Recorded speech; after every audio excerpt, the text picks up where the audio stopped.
娘，你终于醒了。别人穿越都是什么公主千金，还各种金手指，我穿成个寡妇就算了，竟然还穿越到了连饭都吃不饱的荒年。无痛拥有了4个儿子和1个儿媳，还即将升级当奶奶。娘饿了吧？我早上挖了一点野菜回来，现在就去煮。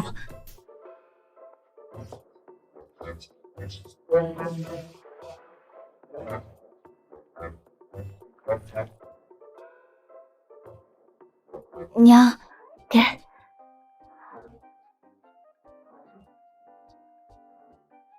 这真的能吃菜？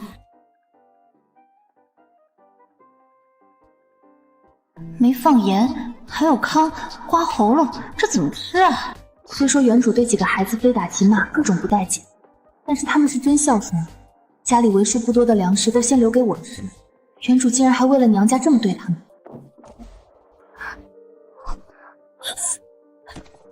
娘，对不起，家里只有这些了，您先将就吃，我明天一定能找到更好吃的东西给您。我不饿，你们吃吧，这点东西都能让他们两眼发光的盯着，这个家也真是太穷。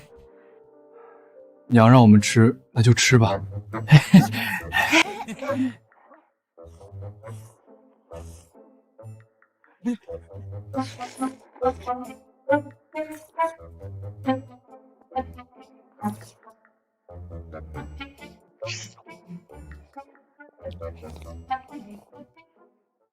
去年蝗灾，今年旱灾，若1个月内下不了雨，颗粒无收，村民全得成难民。上辈子能从孤女拼成女企业家，这辈子荒年我也能活出一条路。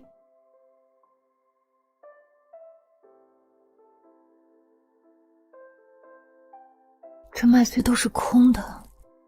丁，发现天然无污染苦菊菜。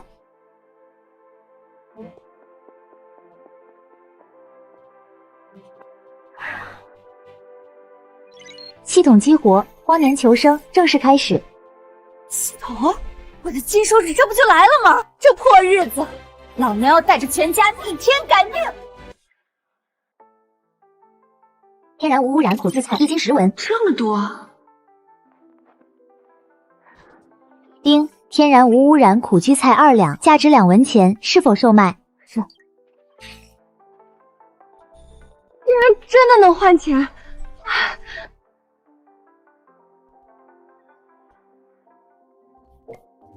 想不到这交易商城竟然有这么多东西。这肉包子看起来好香。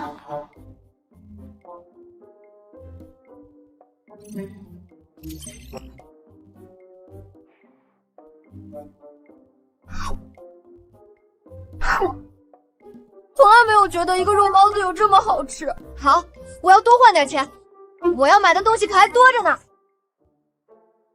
嗨，哪个不长眼的偷老娘家的稻子？原来是赵大嫂子！大家快来看啊！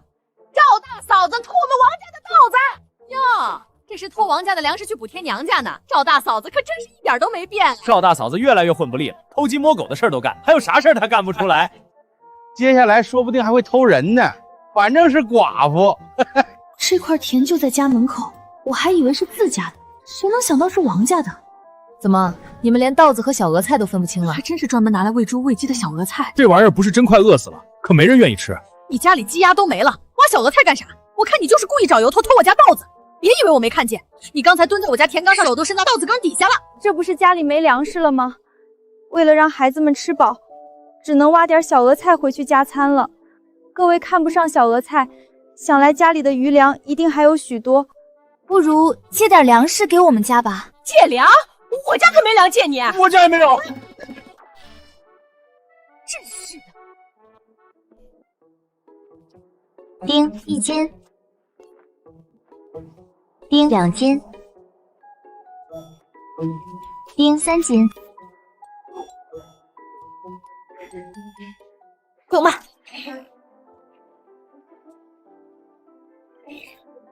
这下是真发财了！今天真是运气好啊！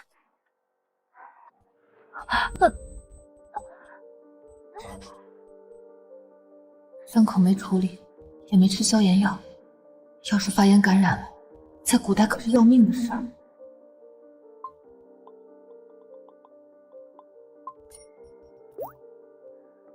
这么贵，我挖了一下午野菜也才20文。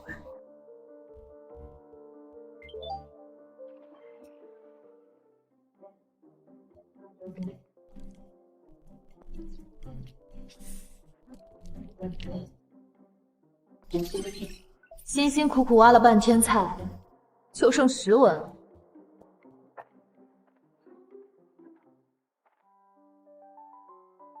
大哥，今天野菜糊糊好好吃，我的肚子好久没吃那么饱了。我也是。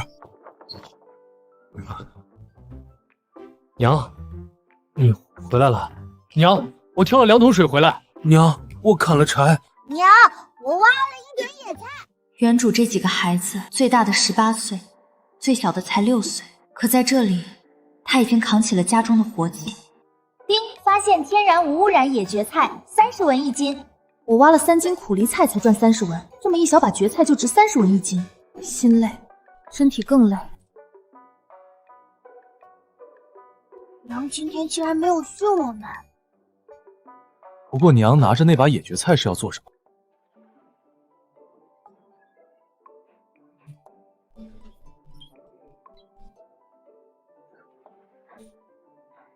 这大米看着可真香，晚上总算不用饿肚子了。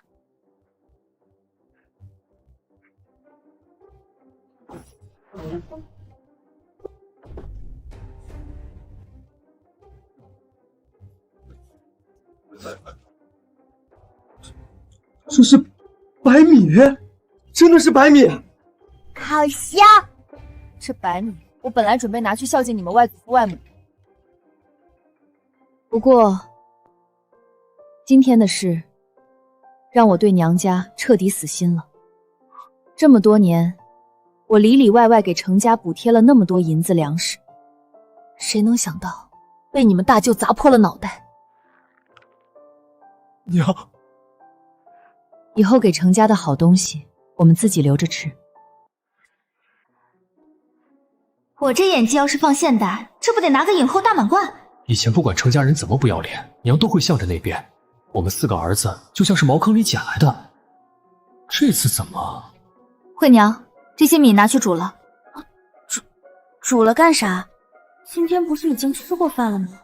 让你煮就煮，有什么好问的？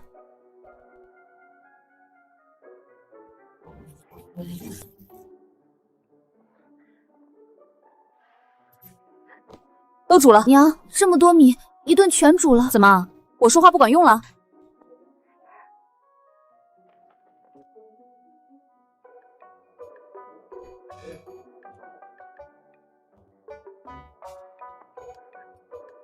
啊！二哥，你掐我干啥？我看是不是做梦？看来是真的，不是做梦。娘，您先吃。你现在可是双身子，多吃点，别饿着我孙子。吃吧。好吃，好吃。好香啊，哥！惠娘，你多吃点。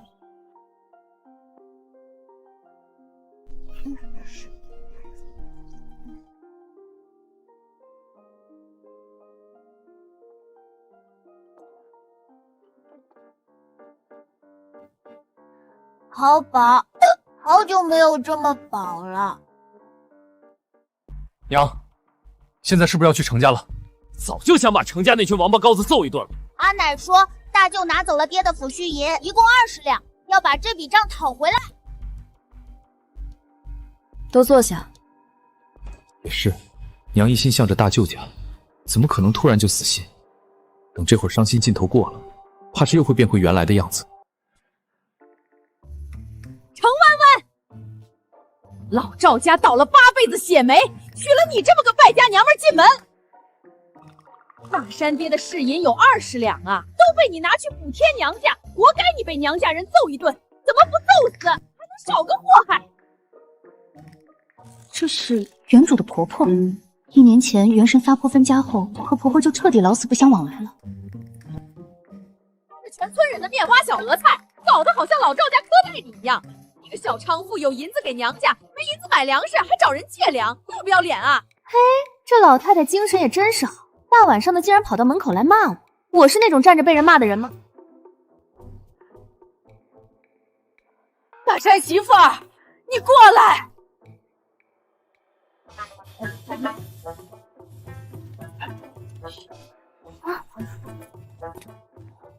这是我给4个孙子准备的口粮，你给我顾好了。都是要当娘的人了，给我硬气一点，不为别人，也得为肚子里的孩子想一想。原神到底多能骂，能把婆婆吓成这样？娘，发霉的米，吃了怕是要闹肚子。时间不早了，烧点水洗澡睡觉。娘，家里就剩这些水了，您先洗。先洗？意思是我洗完了的水，其他人接着洗。还好我传承了婆婆，古代的婆婆那是站在金字塔顶端的人，连洗澡都是排第一个。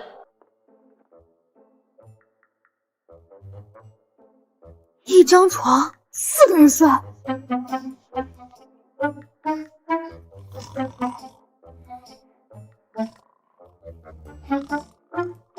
我上辈子到底造了什么孽？等有钱之后，第一件事就是盖房子，我一定要有自己的房间。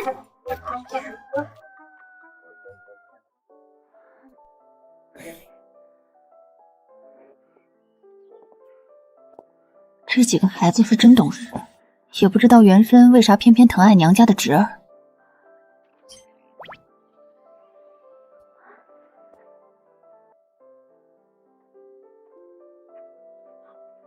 娘，我们出门干活了。等等，先吃了早饭再去干活。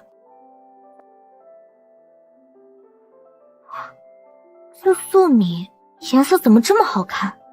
老太太还挺疼你们几个孙子，分2天各2顿煮粥吧。娘这是不打算过日子了吗？算了，总比便宜了程家人好，大不了吃光了大家一起饿死。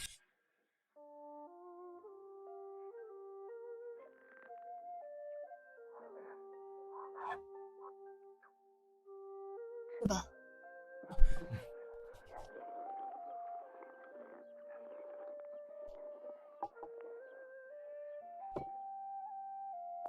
吃饱了那就准备干活吧。大山，你下地去看看情况。二狗去挑水，今天多挑2桶回来。大热天的也该洗个澡。三牛，你去砍柴。娘，让我干啥？四蛋和惠娘跟我一起上山。光吃主食可不行，得寻点什么回来当配菜。娘都多少年没有干过活了，这次跟着我们上山，不会是要盯着我有没有偷懒吧？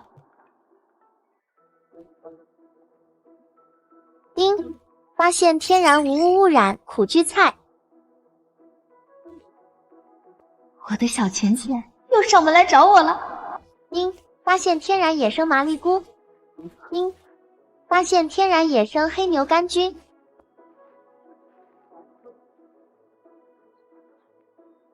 天哪，好肥美的蘑菇！哟，赵大嫂子，这野菇子也敢采，不怕毒死啊？就是，几10年前也是闹饥荒，村里有一户挖了毒菇子，全家都死了。山里这邪玩意儿，谁敢碰？真是揭不开锅了，连毒菇子都不放过，也不怕一家人整整齐齐上路呢。嘴再闲得慌，我抓一把土塞你嘴里，给你过过瘾。放心吧，我们一家福大命大，死不了。饿死鬼投胎，早晚出事。丁，天然野生麻栗菇1斤，价值30文钱；天然野生黑牛肝菌4两，价值18文钱，是否售卖？是。这野生菇可比野菜值钱多了，大棉被有着落了。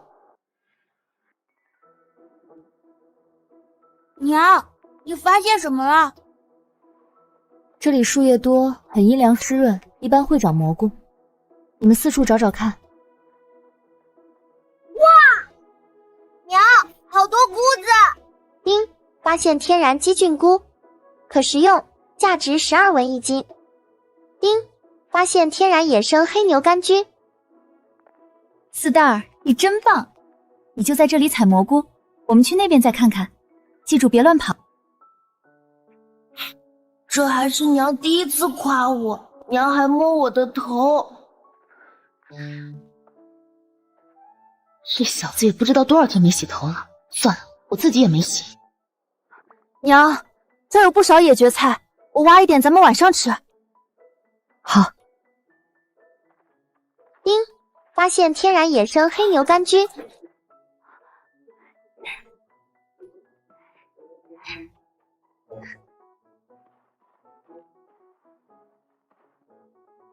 丁，天然野生黑牛杆菌3斤5两，价值158文钱，是否售卖？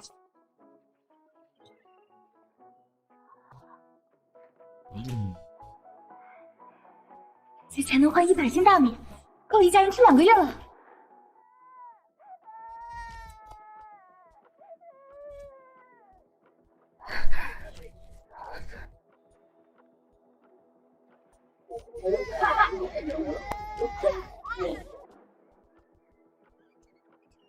这是我先看到的，是我的兔子，还给我！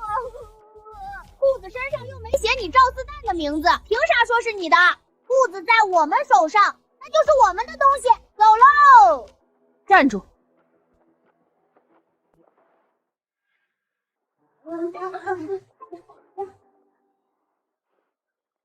赵大婶子怎么也在这儿？这可是连亲婆婆都敢骂的人啊！这是我们抓到的兔子，赵四蛋眼红我们有兔子，非要来抢。不是这样的，娘，兔子是我先抓到的，被他们抢走了。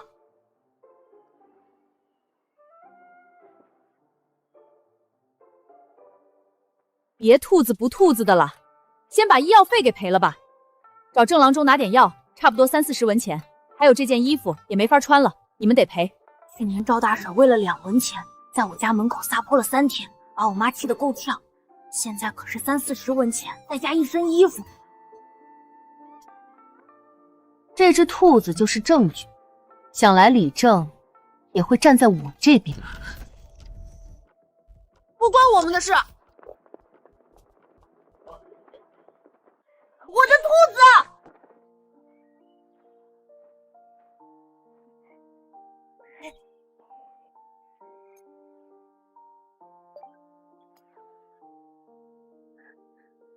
手伸出来。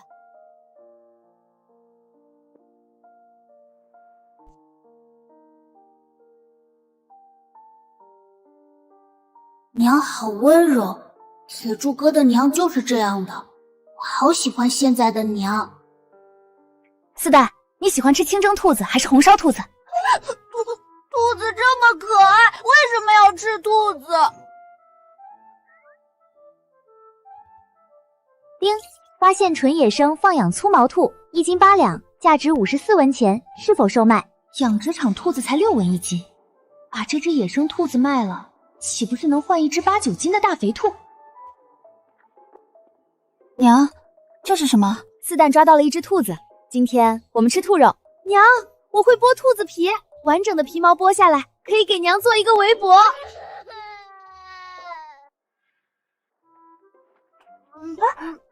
四蛋，你啥事儿了？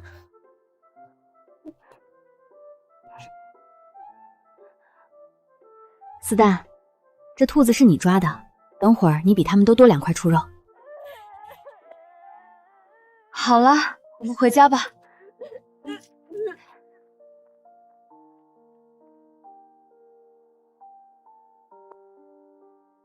婆婆果然是来盯着我们干活的。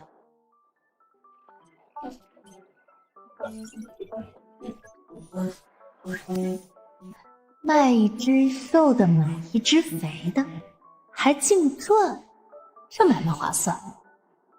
不过这兔子也不够咱一家6口吃的呀。四蛋儿，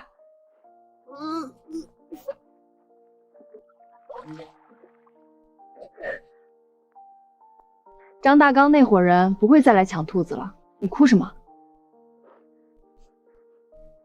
我不哭了，反正怎么哭我都没有兔子了。这是5文钱，你去老屋那边换点菜，最好带一根萝卜回来，兔肉炖萝卜可香了，想吃吗？好香啊！嘿嘿，不行，兔兔是我的好伙伴，坚决抵制兔肉。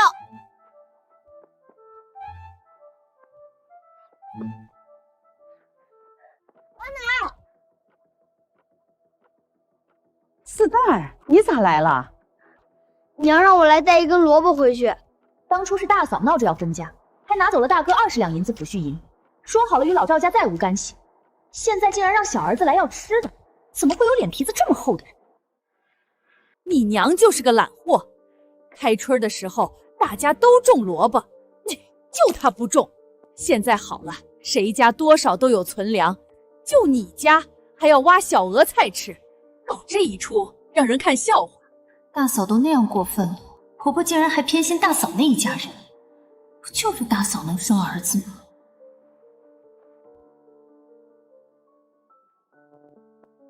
谢谢阿奶。哪来的铜板？娘说要用铜板换萝卜。老大媳妇儿那个小娼妇没脸没皮，什么时候要东西给过铜钱？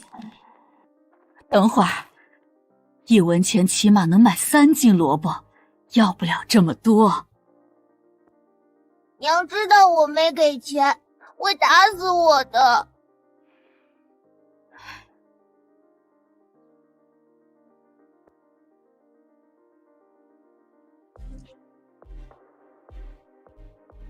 行了，赶紧走吧，看窄。以前家里的鸡蛋都是娘吃的，现在娘变好了，这个鸡蛋会不会让我吃一小口？都是你奶给的。阿奶说不能让娘吃亏。娘，鸡蛋。这世道，鸡蛋可是不可多得的好东西啊。娘，我能不能吃一小口鸡蛋？就小小的一口。当然能，你出去玩吧，等会儿做好了叫你。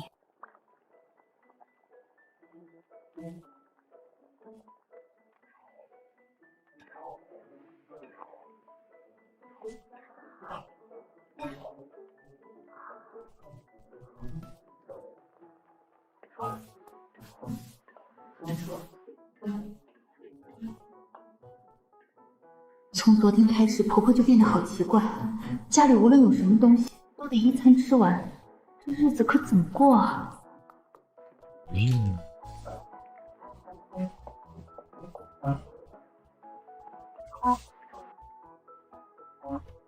鸡蛋，张嘴。天啊，这也太好吃了！我从来没有吃过这么好吃的东西。兔子肉好吃吗？对啊，这是兔子肉，我最好的伙伴。去喊你2哥3哥回来吃饭。兔子，对不起。大山，这么吃真的能行吗？娘这么安排肯定有道理，你听娘的就行了。这天气也太热了，今晚说什么都得洗个澡。娘，铁柱哥说看到2哥3哥去程家村了。程家村？那不是我娘家吗？这俩小子去程家村干什么？大山，你跟我去一趟程家。这程家村怎么这么远？等我有钱了，我一定要买一辆马车。不过，大棉被、新锅、盖房子、买马车，想的挺美，现实残酷的很。娘，你还好吗？好的很。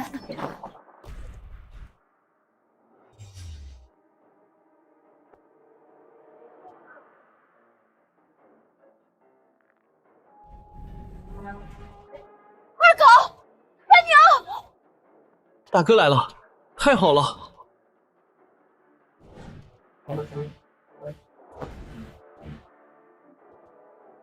娘也来了。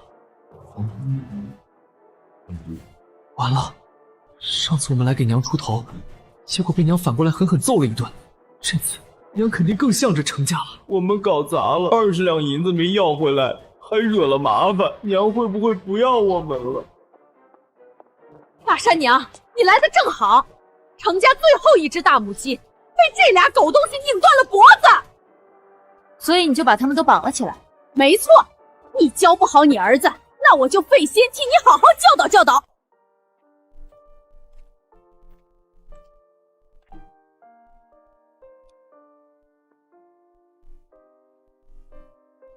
娘，我们错了，娘，您别生气。另外，你2个儿子弄死我家老母鸡的账，我也得跟你好好算算。这只鸡一天能生1个蛋，1个月生30个蛋，可以换几10个铜板，就这么没了。这鸡是我们程家的大功臣，你大侄子能念书，全靠这只鸡生蛋换纸笔。我也不要多的，2两银子，现在就给我。昨天把元森打得头破血流，失血过多死，今天又把元森俩儿子绑起来，现在竟然还有脸狮子大开口！2两银子可以买几10只鸡了。程昭能念书，靠的是元森多年的补贴，跟这只母鸡有什么关系？娘，2狗3牛也不是故意的，您就饶他们一次吧。我的儿子来替我讨公道，他们有什么错？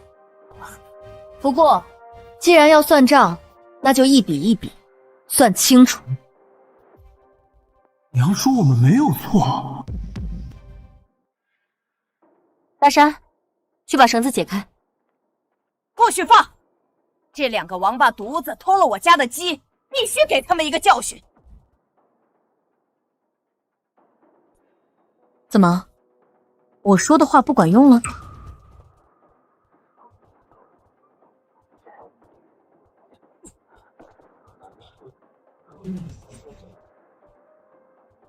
娘竟然没有怪我。惯子如害子，你这么惯着他们，这俩王八犊子迟早要闯大祸。照我说，就该绑在树上，饿他们个3天3夜。我自己的儿子，我自己教育，轮不到外人指手画脚。二姑，娘是你亲娘，能是外人吗？你说这话可真要伤了娘的心。从昨天大哥砸破了我的脑袋那一刻开始，我就不是程家人。不过一只大母鸡而已，就要赔2两银子。我可没见过谁家人这么坑外嫁的闺女。这只大母鸡值不了2两银子，但是它能生蛋，10年生个蛋，咋还卖不到2两银子？好，就算它值2两银子。陈芝麻烂谷子的账我们就不算了，就单说去年大山爹战死的西银一共20两，全被大哥借走，扣除大母鸡要赔的2两银子，还剩18两。你们程家准备什么时候把这笔银子还给我？这20两银子是你给我们程家的，什么时候说过要还了？欠债还钱，天经地义。我倒是不介意去找县令大人主持公道，就是不知道程昭会不会答应。程家人为了区区20两银子就上公堂丢人，传出去多好听啊！二姑，你是疯了吗？程昭可是我们家最会读书的男娃，以后是要靠功名的。你要是敢上公堂，我们程昭以后可不认你这个二姑。他认不认我不在意，我只问一句：18两银子什么时候还回来？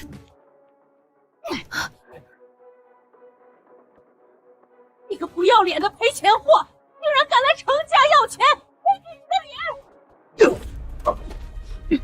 谁允许你打我娘的？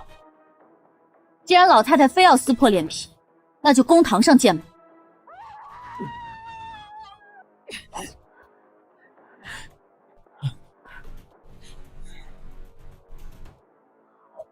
我看今天没有我的允许，你能不能迈出这个院子一步？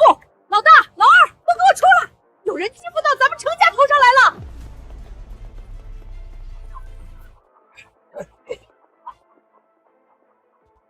程弯弯，你今天是来找事儿的？我是来要债的。嘿，做梦！今天你们几个谁都别想走！二哥，他们要动手怎么办？那就打！娘说了要讨公道，咱们不能怂了。这几个小子终于应承，你们想拦？行，我倒要看看谁敢动我们孤儿寡女一根手指头。大山、2狗、3牛，我们去镇上一一告官。我说了，今天让开！谁敢再拦？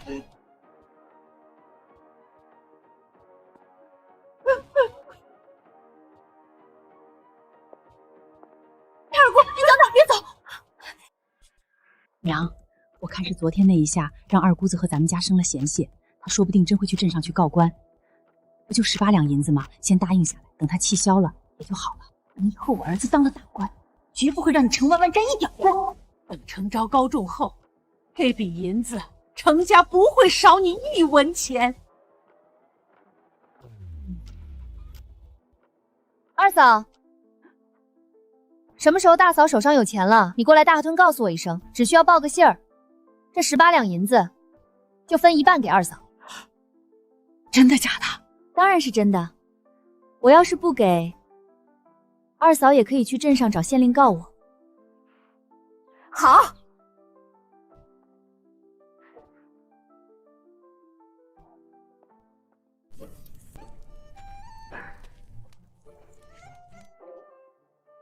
喝了。干啥？这是留给周儿的鸡汤。这鸡2两银子，我不是已经赔了吗？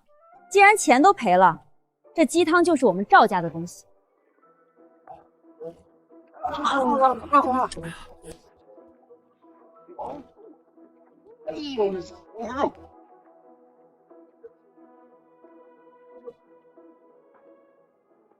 你个赔钱货，你一辈子都别回来了！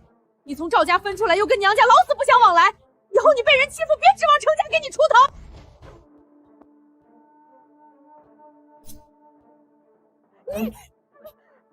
我记得这是大山爹当年送我的，我还以为丢了呢，原来被程家偷走了，现在该物归原主了。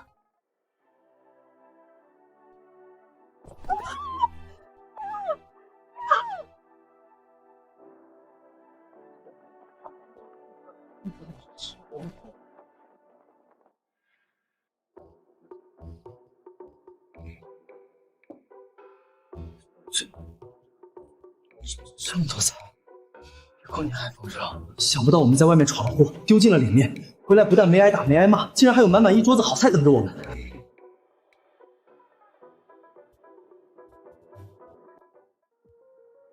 惠娘，你再去拿个碗过来。哎，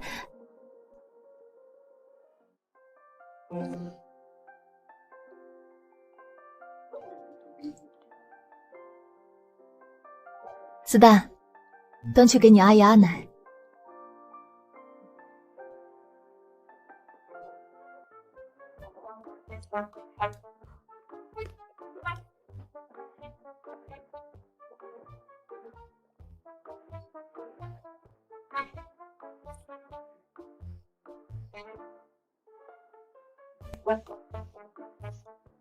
老头子，我怎么好像闻到了肉香味儿？这会儿谁家里还吃得起肉？再等个3、5天，村里起码会有1半人断粮。阿奶，四蛋这孩子咋又来了？不会是被他娘揍了吧？阿奶，这是娘让我拿过来的，我先回去了。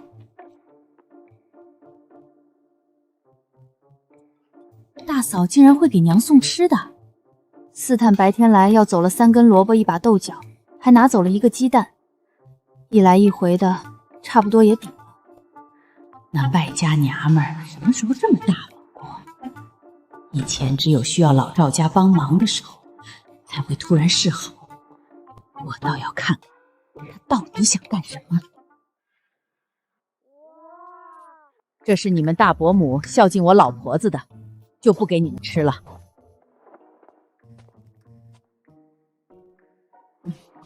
我老大媳妇什么时候这么孝顺了？憋着坏招呢。既然他主动送过来，不吃白不吃。大山媳妇儿的厨艺什么时候这么好了？人到齐了，开饭。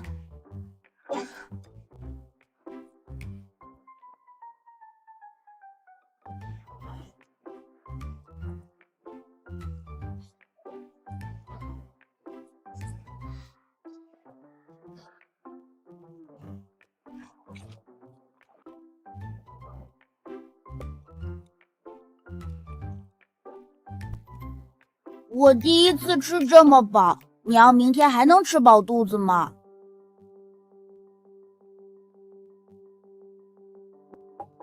家中确实没有粮食了。家里果然没粮食了，幸好今天吃得饱，应该能管3天吧。不过，这是10几年前你们爹送给我的定情信物。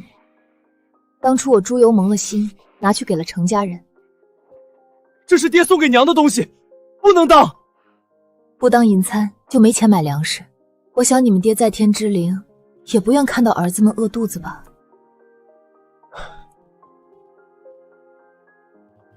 总有一天我会把这根银簪赎回来。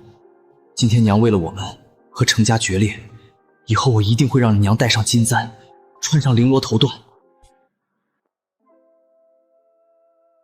你们俩可有什么要说的？我们不该去程家村，娘，我错了。你们确实错了。在没有做好充足的准备之前，在没有胜算之前，就不该这么鲁莽。二狗，你今年16，成人了。我知道你聪明，但只是一些小聪明。今天我和你大哥若是不去，你们被绑在院子里一整夜，不吃不喝，会去掉半条命。还有三牛，你空有一身力气，做事从不动脑子。你力气再大，也才14岁，10个你捆起来都未必是你大舅的对手。以后莽撞的事情要收一收了。娘没有怪我们去程家找麻烦，而是怪我们没有做好准备就去了。娘这是真的彻底对程家死心了吗？做错了事必须受罚，就罚你们现在一人去挑2桶水回来。以前娘罚我们要么跪1夜，要么1天不吃饭。挑水本来就是该做的活，也能当惩罚。我们这就去挑水。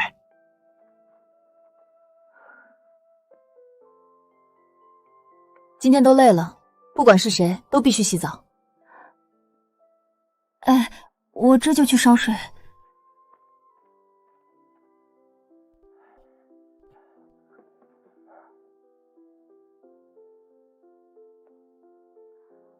自己洗，还是让我给你洗？我自己洗。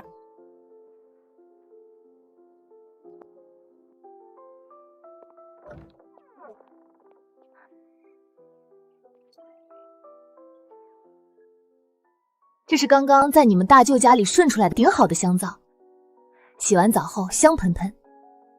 先打湿，然后在身上搓。对，就这样。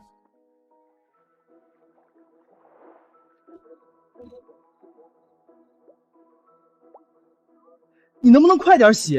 娘说一定要洗干净，不然不能上床。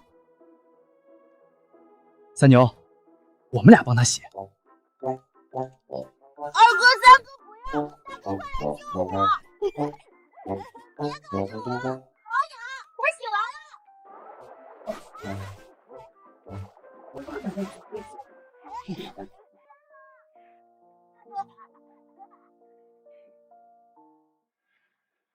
去镇上的快上车来！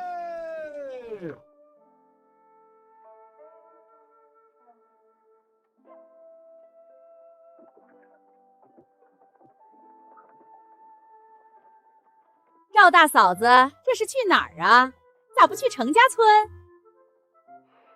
富贵婶跟你男人还真是一个性子呢，总喜欢问我要去哪儿。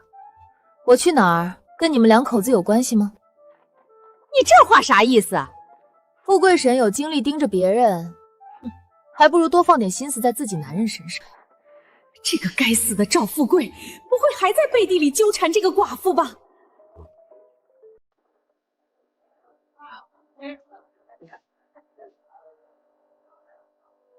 大山，你去买2个肉包子过来。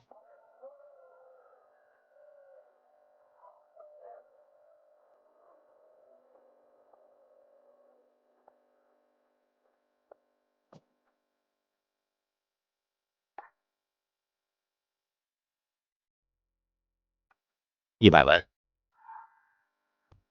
原生丈夫花了接近1两银子买回来的定情信物，100文。银簪太旧，款式也不好看。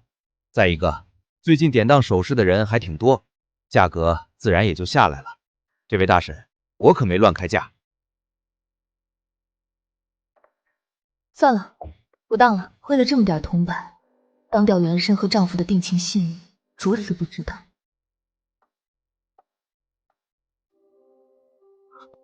娘，当了多少？200文。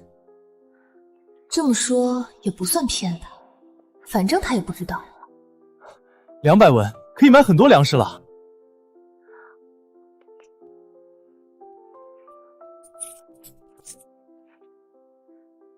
你去杂货铺买点盐，还有一些需要用的调料。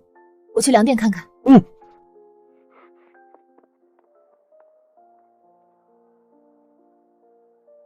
袁先生回来买粮食时，粟米只要2文钱一斤，这才多久，涨了这么多。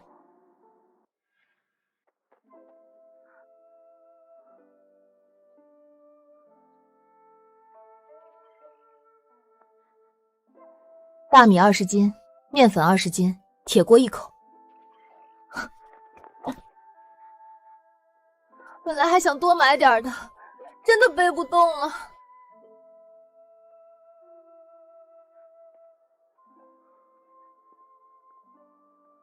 娘，盐涨价了，10文钱只能买到这么一点点。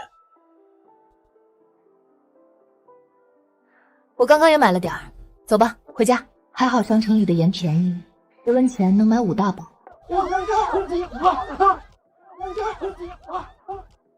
王员外家昨天夜里有盗匪闯进去，抢走了1000斤大米。盗匪太大胆了吧？报关了吗？昨夜就报关了，但是没抓到人。大家晚上锁紧门，别被盗匪盯上了。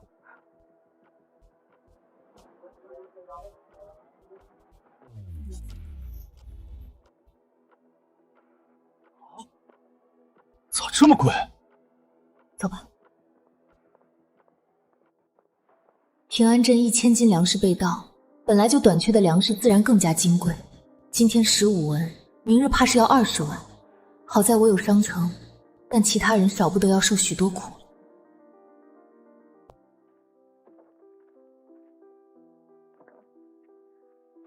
赵大嫂，咱买了一口锅，这锅子看起来真不错。朱铁匠的手艺啥时候这么好啊？不是朱铁匠打的。这都什么节骨眼了，能有口粮食吃就不错了。这败家娘们居然花钱买锅子。粟米5文钱一斤，这哪吃得起？我就买了点荞麦粉。家里就还剩3天的口粮了，再不下雨，我们一家人只能天天啃树皮。唉，去年蝗灾，朝廷发了救济粮，今年要是没收成，朝廷应该不会不管吧？大山，快帮我拿下来！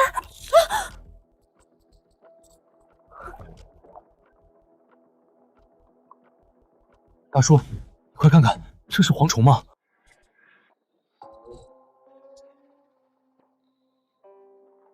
蝗虫不是去年就飞走了吗？咋还有？别自己吓自己，只有一个蝗虫，捏死就完了。蝗虫过境，寸草不生，蝗灾可比旱灾可怕多了。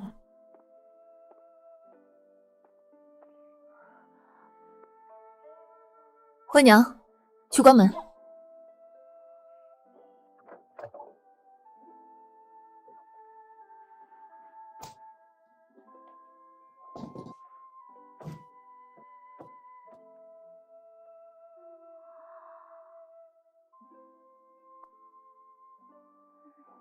身上1文钱都没了，看来下午还得去山上找蘑菇赚点铜板。今天中午我们吃红烧肉。娘，咱们家今天是过年吗？不是过年，但比过年吃得好。粮食有了，锅有了，肉也有了，这个家总算像个家的样子了。娘，不好了！2哥、3哥跟人吵起来了。这俩小子怎么这么能闯祸？走，去看看谁敢欺负我弟弟！站住！你在家给我垒个新的灶，我回来了检查。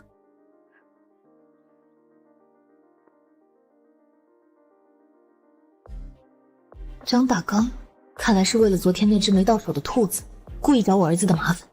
张无赖，你真是白活一把年纪，咋跟2个半大的小子过不去？老子是维护全村人的利益。这俩小子昨天大半夜挑了10几桶水回去，今天又来排队打水。他们家用的水多，别人家就用的少，凭啥好处都让他们家占了？正都没说什么，你凭啥不许我们打水？还凭啥？就凭你们家用水太多了，耽误了大家伙儿。住手！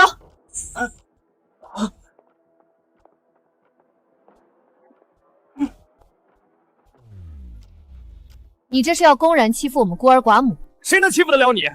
你从我儿子手上抢走了3、4斤重的大肥兔子，敢从我儿子手上抢东西，就别怪我不许你们一家人用水。那只兔子是我家四蛋发现抓住的，你家张大刚为了抢走兔子，抓伤四蛋手腕，还扯破了他的衣服。这笔账我都没跟你张家算清楚，你竟然还敢踢翻我家的水桶？可不是嘛！前几天张大刚从我孙子手上抢走了一把野菜。去年张大刚在我地里偷萝卜，被我抓住好几次了。这孩子跟他爹一样，不学好。赵成事，别以为你是女人，我就不敢揍你。来，往这儿砸！前儿被我亲大哥砸破头，我让他赔了1只鸡几斤肉。我知道你们张家穷，那就赔几斤大白米吧。快点儿，磨叽什么？赶紧砸吧！砸狠点，多赔几斤米就完事儿了。可这娘们惯会撒泼卖狠，头一根绳子吊死在我家门口，那就完犊子了。张无赖，不然把李正叫来评评理呗。李正最是公正，要是赵大嫂子真的抢了你家兔子，李正肯定会站你这边。呸！还好他没真一石头砸在我脑盆上，不过我也真的太弱了，除了逞嘴皮子之快，没别的本事。看来得在商城里买个什么东西防身。多谢各位帮忙说话。怎么感觉赵大嫂子好像不一样了？今天竟然没撒泼就气走了张无赖，这不太像赵大嫂子的处事风格呀。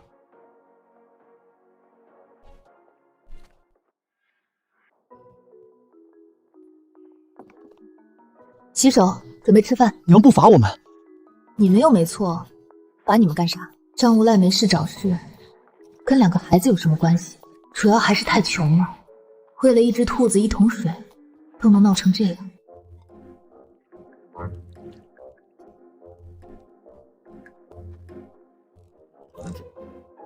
给你奶送去，就说是从程家抢回来的。原身对4个孩子不好，全靠老太太暗地里接济粮食，否则4个娃儿会更瘦。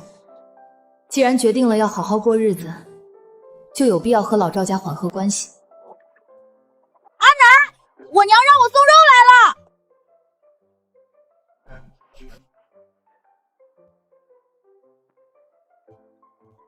阿奶，娘让我送来的。昨天娘去了一趟大舅家，外婆头上的银簪被娘抢回来了，拿到镇上换了好多肉肉。四蛋这意思是，老大媳妇儿跟程家闹翻了。听着是这个意思，也是好事儿，至少大嫂不会再把家里的好东西拿去程家了。这败家娘们儿有点钱竟然买肉，今儿吃饱了肉，明儿个吃什么？这小娼妇从来就不为后面的日子打算，真是愁死。大嫂以前有什么好东西，可从来不会孝敬爹娘。大嫂是不是后悔分家了，想搬回来？当初分家是立下字据了的，想要再搬回来可没那么容易。要搬回来也不是不行，但必须以后啥事儿都得听我这个婆婆的。你们几个都过来。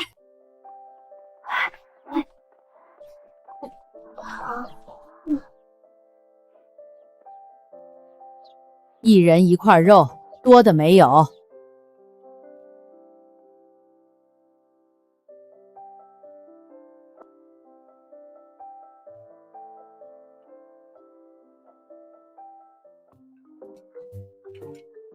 太好吃了，我从来没吃过这么好吃的肉。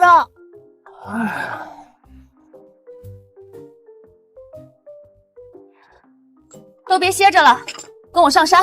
刚吃饱就要干活，不干活，明天吃什么？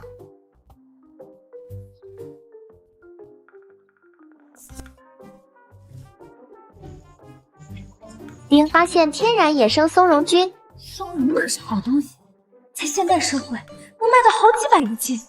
大山，你去找找野蕨菜。二狗，你看看能不能找点蘑菇。三牛，你去砍点柴。四蛋，你看能不能找点野果子什么的。好的，娘。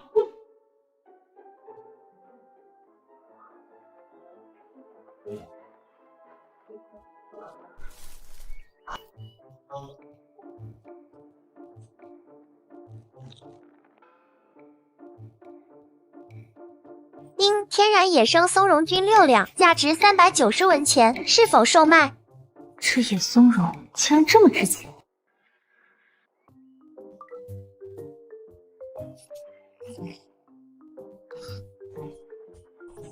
松茸竟然600多文一斤，要是能再找到一些就好了。丁发现天然野生白葱菇、鸡葱菇。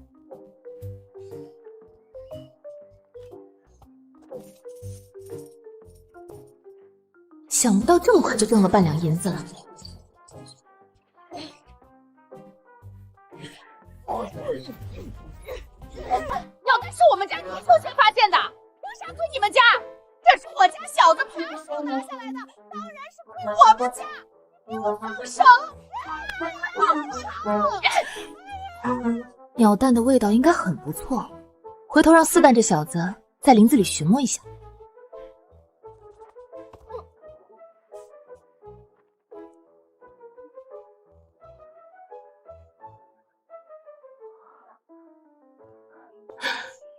板栗，正愁晚上吃什么，这吃的就送上门来了。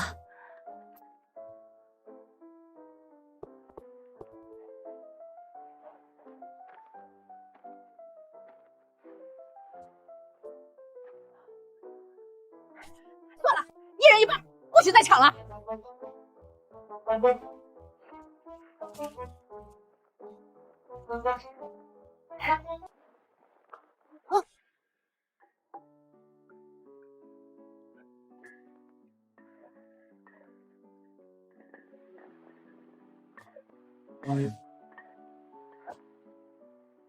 半罐子油至少可以吃2、3个月，婆婆一顿就给用光了。算了，之前大半年都没沾过油洗，日子不也过下来了？娘，栗子好香！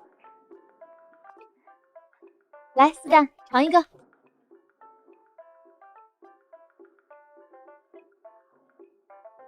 好烫，好香，好甜，好软糯。原来栗子还能这么好吃！吃完就去玩吧，1个时辰后回来吃饭。今天还有饭吃，吃栗子就能吃饱，哪里还有肚子吃饭？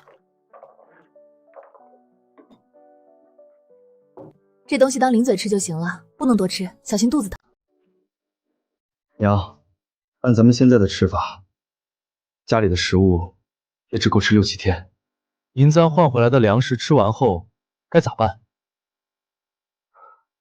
地里的庄稼还有20多天收割，不会一直饿肚子的。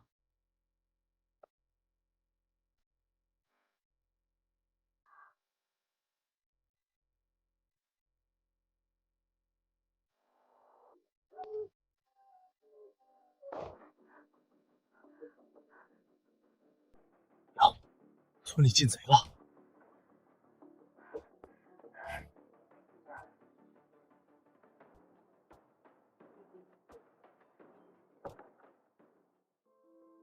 还好，大米白面都还在。隔壁王婶家里的粮食全被偷走了，李正爷已经派人去追小偷了，不知道能不能追上。求求你别骂我，求求你了！当家的一定要这样吗？家里粮食全被偷了，不把它卖了，这日子咋过？是个大户人家，就算闹荒灾也有口吃的。更何况大卖过去，人家给我们半丢钱，半丢钱能买100多斤粮食，这是好事儿。李正还真是偏心你们家，听说昨夜里还给你们凑了3斤粮，我家可是1粒米都没有。镇上有家开杂货铺的人没生儿子，说出2两银子把我家四胆买过去摔盆，我要是答应了2两银子够吃到过年，但我再怎么混账也是亲娘，干不出卖孩子的事儿。我是没钱把大麦买回来，这点粮食换大麦，去我们家干几天活吧。愣着干啥？赶紧过来把我家衣服洗了。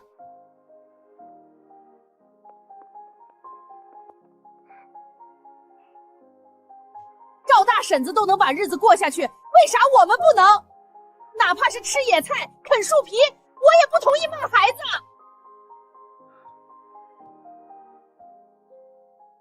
那就等地里的稻子收了再说。但如果颗粒无收，家里无粮，唯一的出路就是卖孩子。这么多例子，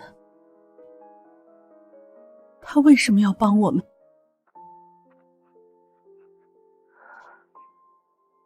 你爹要是真的想卖你，不管我说啥，他都会带你去镇上。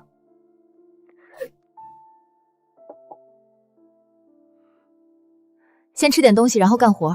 赵婶儿，这不行。先前我们家还有粮食的时候，我都吃不上这么稠的苦。别磨蹭，等会儿还有活给你干。大麦，你今天帮着惠娘去田缸上挖野菜，挖完中午就可以回去了。那一袋子的粮食够我家吃2、3天了，就让我挖野菜。吃好了就跟我上山吧。我怎么感觉赵婶子就是为了帮我一把？好多天没看到大嫂了，感觉大嫂看着胖了一些，果然吃肉养人。不过大嫂这些年补贴了程家不少银子，这回和程家闹翻，不知程家有没有把那些银子还回来？这是拐弯抹角打探我手上有多少银子呢？我大侄子要念书，那些银子早花光了，哪有给我的？春花娘，老太太手上还有多少粮食？这你晓得不？昨天夜里阿奶拿了10斤荞麦粉来我们房里，藏在……春花，别乱说话！家里有多少粮食，咋能跟大嫂说？万一大嫂要搬回来怎么办？大嫂给老赵家生了4个儿子，老太太心一软，肯定会同意大嫂再搬回老屋。家里没多少粮食了，几个孩子饿得头晕眼花。想打听我的家底，没门。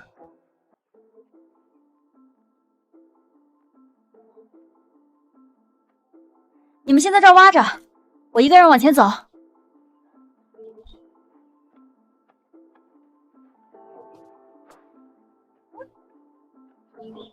大伯娘是不是找到了什么好东西，所以才有铜板买肉吃？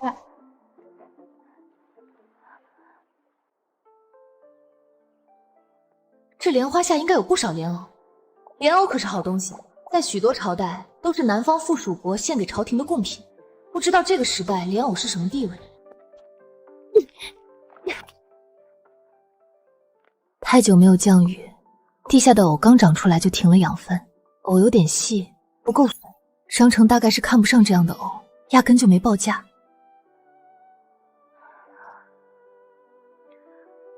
我有商城交易系统，一把野菜就能换几斤米，但村里还有那么多吃不饱饭的人。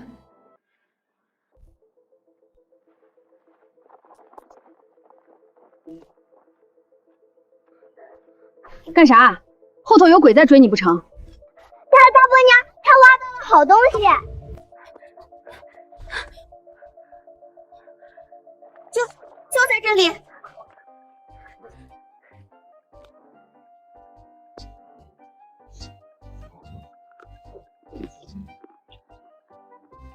粉粉的，比地瓜清甜，感觉能吃。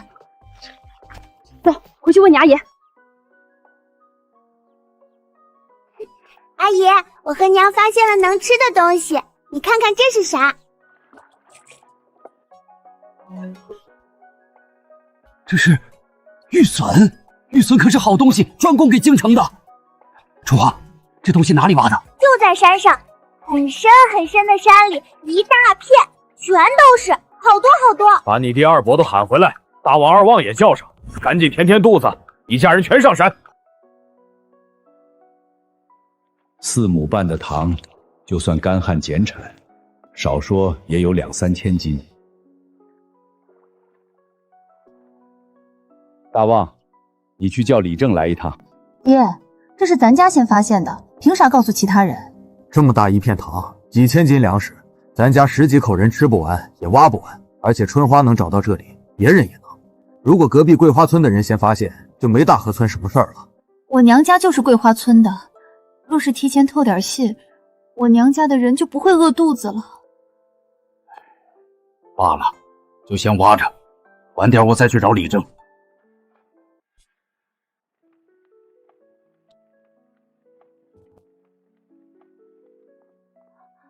娘，你在做什么？好香啊！这是藕粉丸子，这些咱们留着当晚饭吃。我先去趟李正家。娘，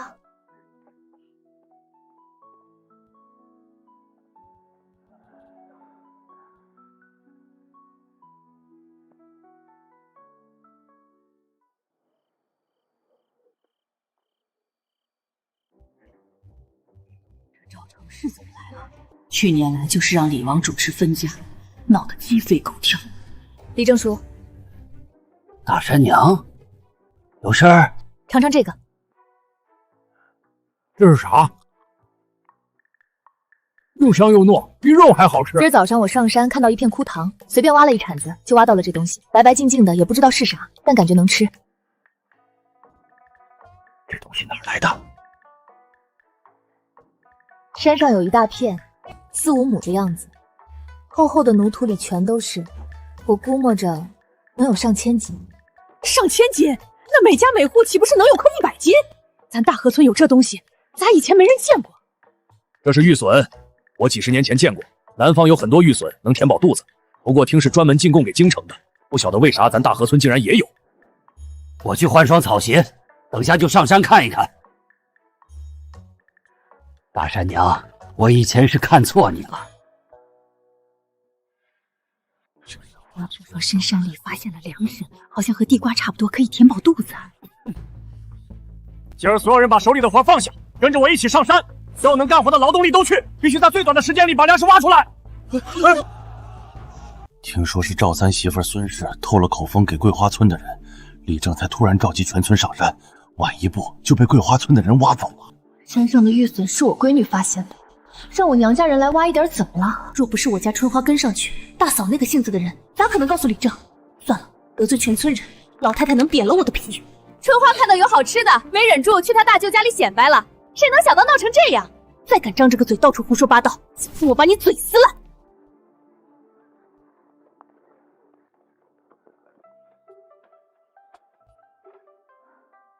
能挖多少就多少，别逞强，千万注意别把手磨破了。娘放心吧，我皮厚。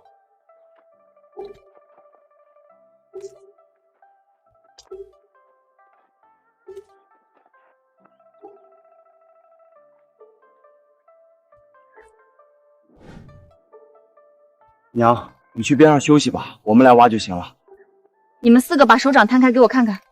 原身太怠懒，长时间不干活，比10几岁的小姑娘还细皮嫩肉。儿子生得多就是好，个个都是顶好的劳动力，活该赵大嫂子享清福。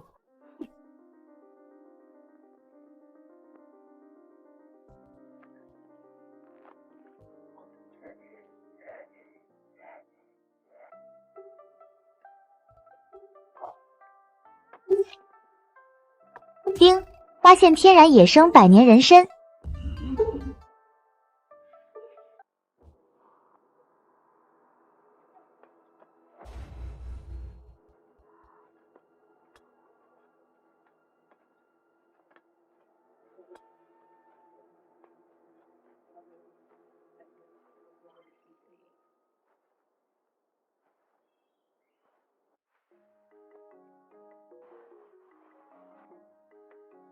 丁，天然野生百年人参，价值12万文钱，是否售卖？12万文，120两银子。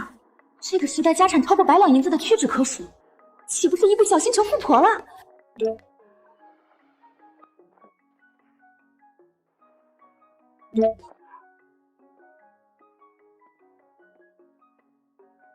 运气不错，捉到了一只兔子。你们忙着，我先把兔子送回去。坐在路边都能逮只兔子，赵大嫂子的运气未免也太好了。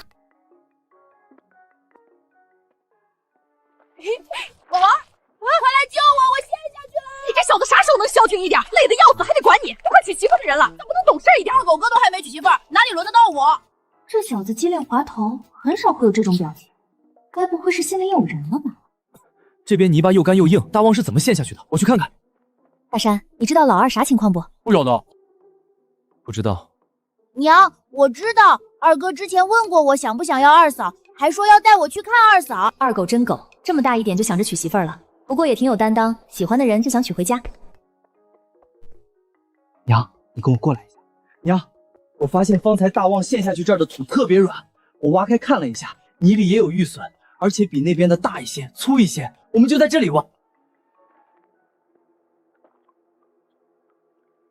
1个多月没下雨，池塘大河全干透了，暴晒的泥土基本上都干硬结块，但这里不一样，这里的地下应该有水源，要是能挖出来，就算天不降雨，也能缓解干旱。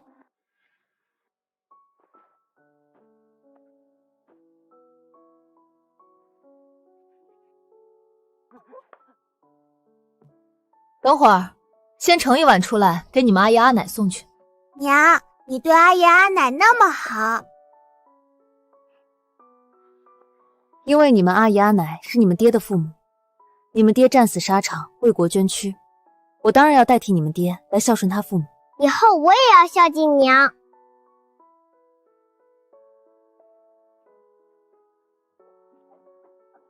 阿奶，我娘叫我送来的。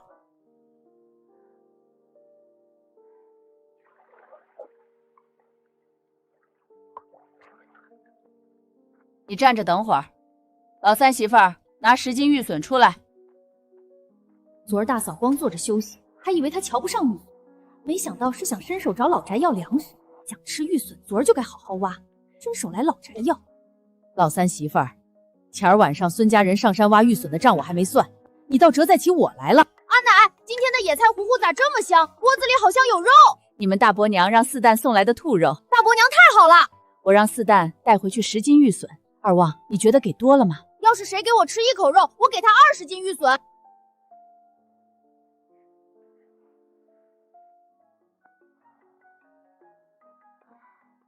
这日子过得太舒服了，我好想就这样一直躺下去。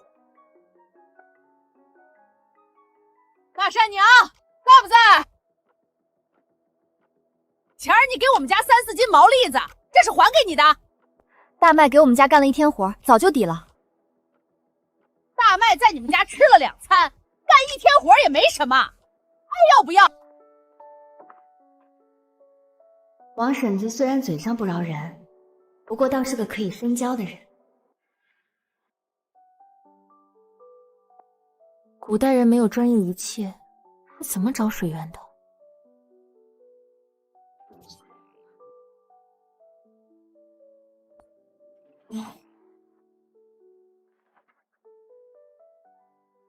终于找到了一个相对简易的办法，但得实际操作才知道对不对。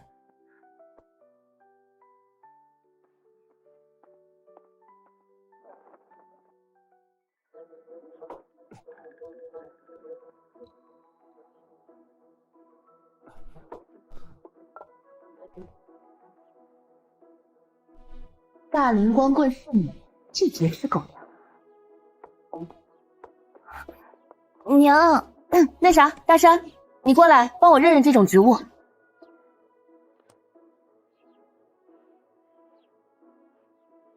这是七艾，屋后就有不少。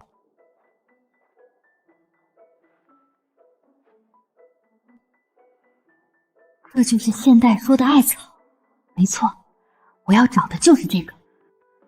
这一片的七艾都割下来，扔到院子里。娘，奇艾烧不起来，烟儿可大了，我去割点别的干草吧。谁说我要拿来烧柴了？我就是喜欢它烟多，烟不多我还不要呢。赶紧割，我有大用。娘，这是要干啥？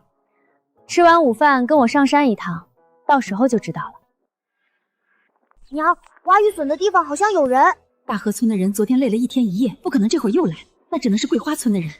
大河村一群杂种，不给人留活路。这山头在大河村和桂花村中间，有吃的也该一个村一半。他们才不会让一半给我们的，不过明的不行，咱们来阴的。反正最近偷粮食的贼多，我们可以伪装成贼，把大河村的粮食全偷过来。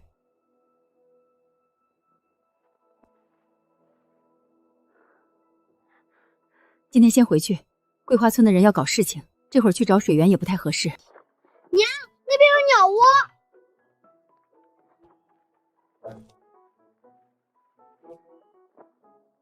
今天有鸟蛋吃啦！商城里有很多鸡蛋，就是没有一个合理的借口拿出来。或许可以假装发现一只野母鸡，这里就很适合操作。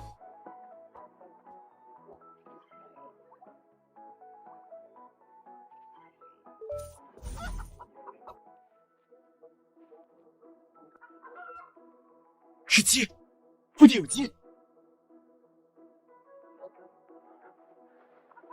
两只鸡，我们追到两只鸡啦！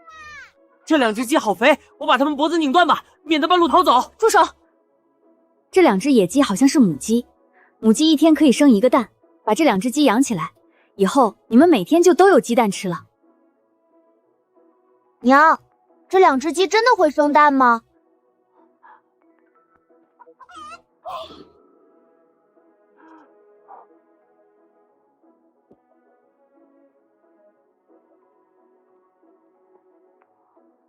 真的是鸡蛋，热的。我还没想好怎么把鸡蛋塞到鸡屁股底下，他们倒自己扔了。行了，别大惊小怪的，把鸡和蛋都带回去。从今天起，咱们家也有鸡了。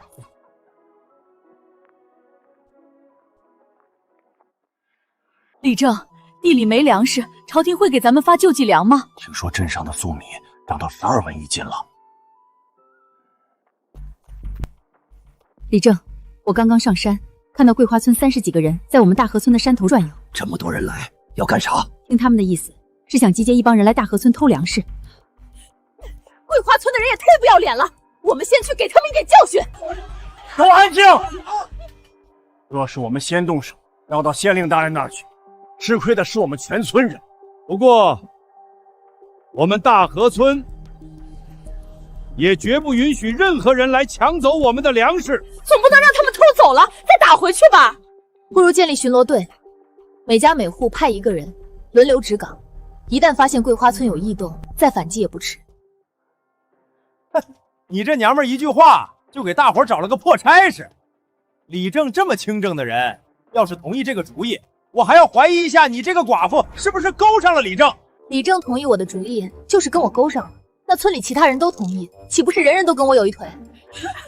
除了李正，根本就不可能会再有人同意。这个主意顶好，为啥不同意？我们家老大媳妇儿提出这个办法，也是为了全村人着想。张无赖为了躲懒，竟恶意揣测。这笔账，我们赵家记下了。想不到原生的公公竟然会站出来帮原生说话。以前大河村都姓赵，都是一家人，但现在外姓人多了，争执也多了。这次建立巡逻队，就姑且看成是赵家的事，外姓人不必参与。不过，赵家人建立的巡逻队只会护着赵家的粮食。晚些时候，赵家人去宗祠开个会。李正，这不行嘞！张无赖不答应，那是他一个人的事儿，我们其他人可没说不答应。没错，我家人口多，可以安排2个人当值。我家也是，我家也是。我们也姓文文。对，文文姑娘说的在理。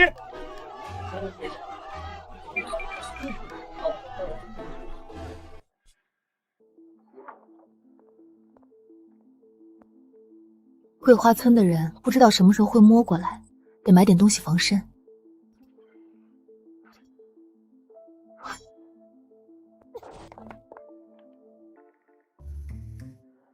500文，确实值。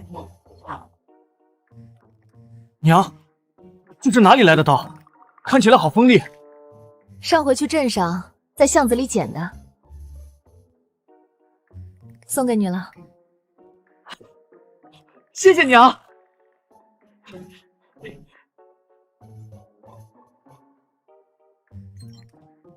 这个不错。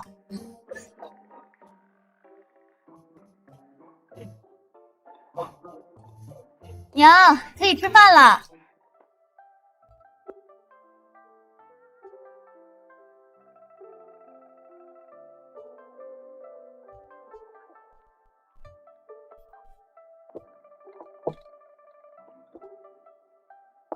娘，我吃一个就够了，1人1个蛋，很公平。等忙完了，我请郑郎中来给你看看。娘，我都是要当娘的人了，不许哭，不然孩子生下来天天哭，会把人吵死。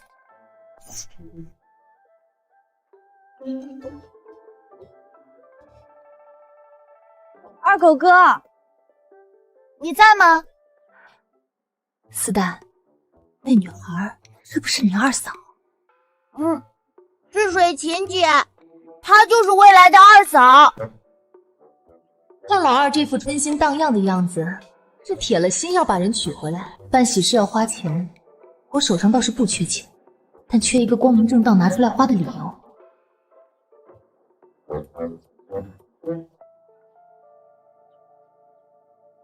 娘，水琴听说大河村挖了玉笋，是来借粮食的。借多少？10斤。10斤玉笋不算多，去拿吧。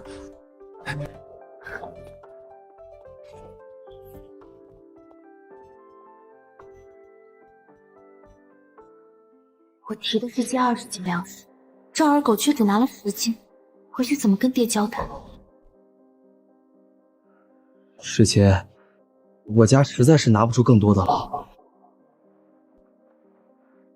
我知道的，这年头谁家都不容易。那二狗哥，我先回去了。我送你一程。家里就2间房，老二媳妇进门后，2口子没地睡啊。盖4、5间土坯房子大概需要2两。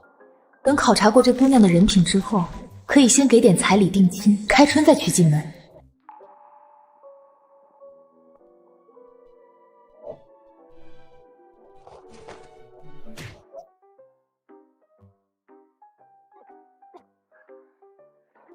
在这个年代，我已经失去了谈情说爱的资格。还没拉过男人手的我，竟然要给儿子们操办婚事，命苦啊！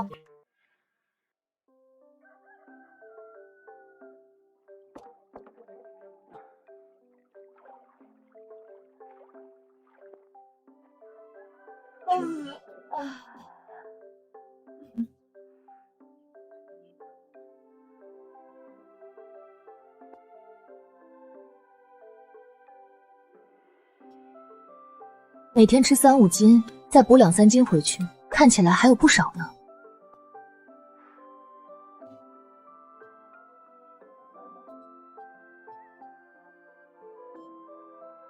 先去洗脸。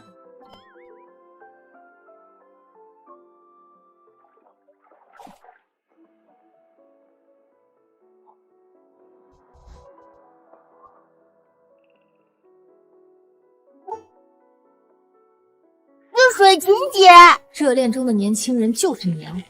昨天刚见，一大早又来。我一个孤家寡人，真的不想吃狗粮啊。婶子，我来跟二狗哥说几句话，你们聊，别管我。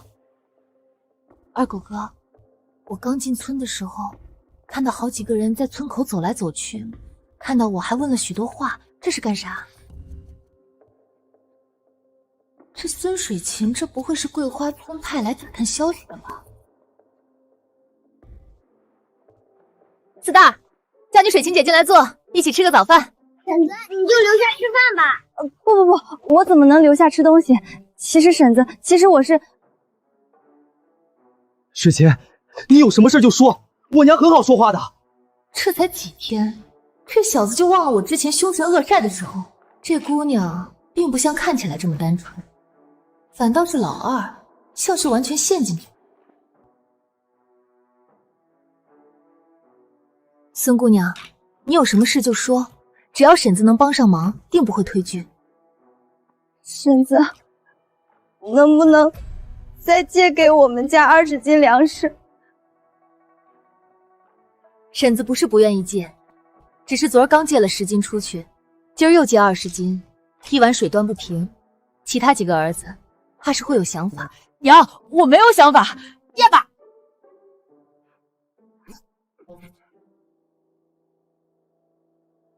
二狗，家里有多少粮食你心里清楚，你觉得该借吗？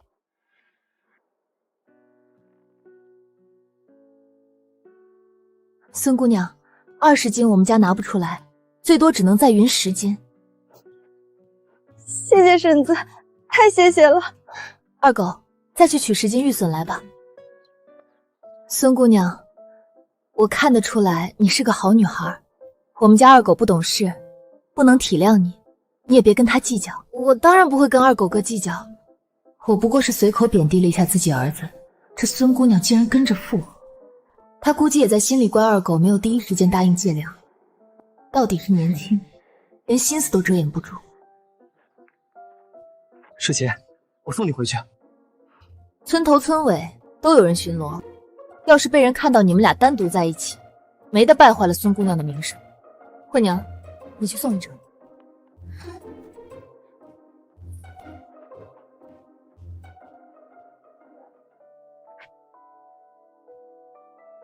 娘，谢谢你。你是真的想娶这姑娘？这小子完全沉了进去，根本看不到孙水琴的另一面。看来只能靠我了。不过还是得先打听一下这姑娘家里是什么情况。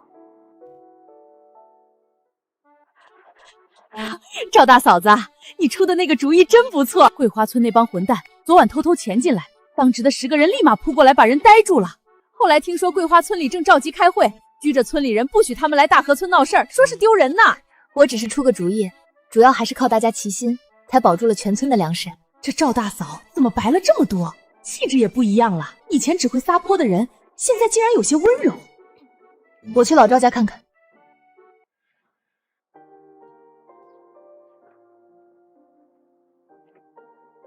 娘，在不在？在，进来吧。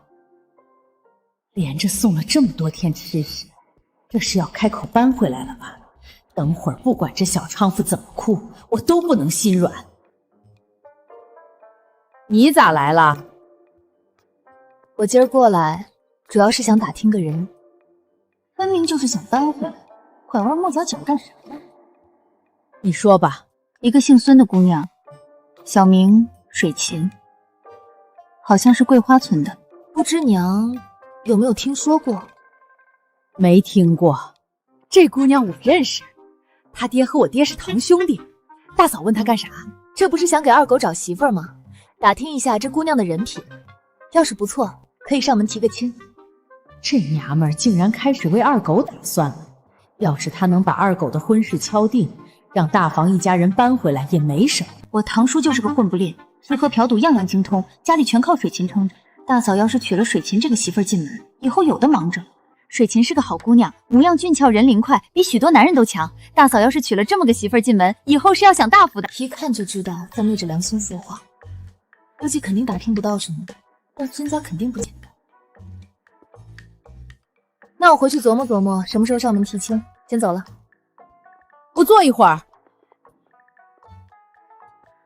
都还没说正题，这就走了？不会是想让我这个当长辈的主动提让大房搬回来吧？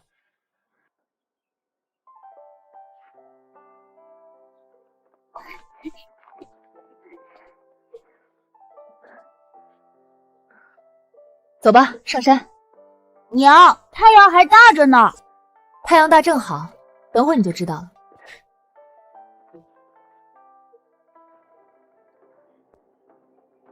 昨天还好好的，今天就干成这样了。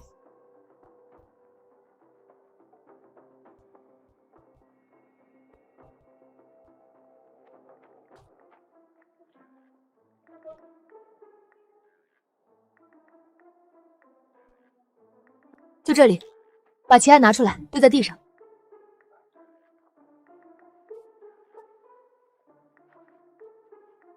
娘，奇案烧起来之后，然后干啥？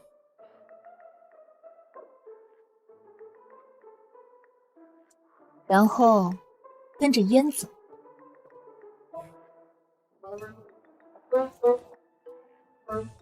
娘，烟往那边跑了。走，跟上。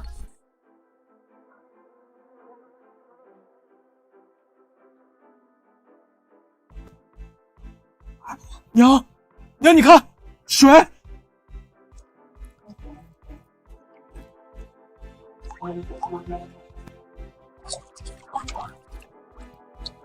好甜，是山泉。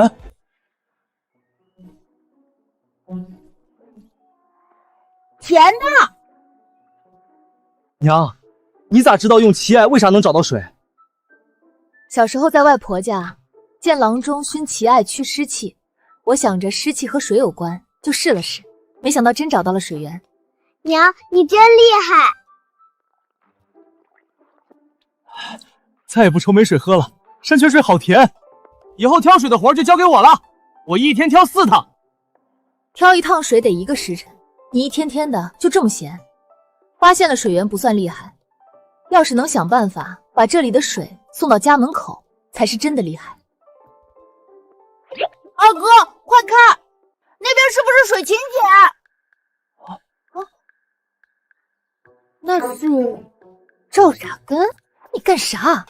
没看到孙姑娘和赵傻根在一起吗？傻根哥，你别送了，从这边的小路下去，没一会儿就到了桂花村，我自己回去可以的。不够吃再来找我。谢谢你，傻根哥。孙水芹这是在养鱼吧？我家二狗就是他鱼塘里的一条，而且都亲眼看到他和赵傻根牵手。这傻儿子还在犯花痴，我这当娘的太……水萍姐找二哥借了粮食，咋又找傻根哥借粮食？水萍姐笑得真好看，我还以为她只会对二哥这么笑呢。水芹很温柔，人很好，跟谁都能当朋友。他家里日子实在过不下去了，赵傻根才会帮一把吧？是吗？当朋友会牵手手吗？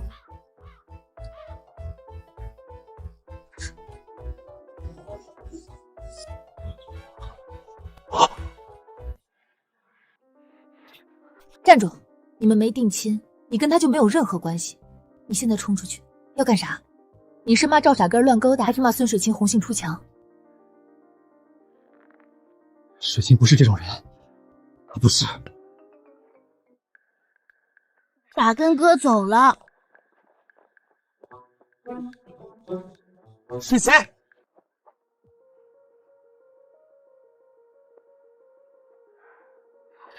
二狗哥，你咋在这里？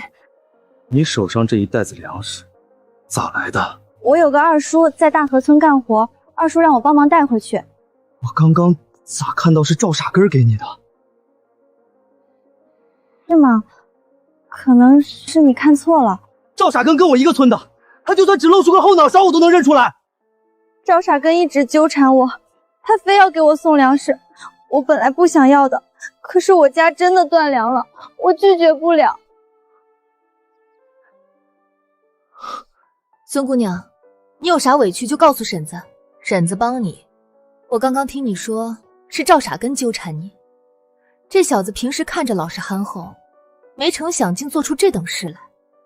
既然这粮食是他非要送给你的，那婶子替你还回去，直接砸他脸上。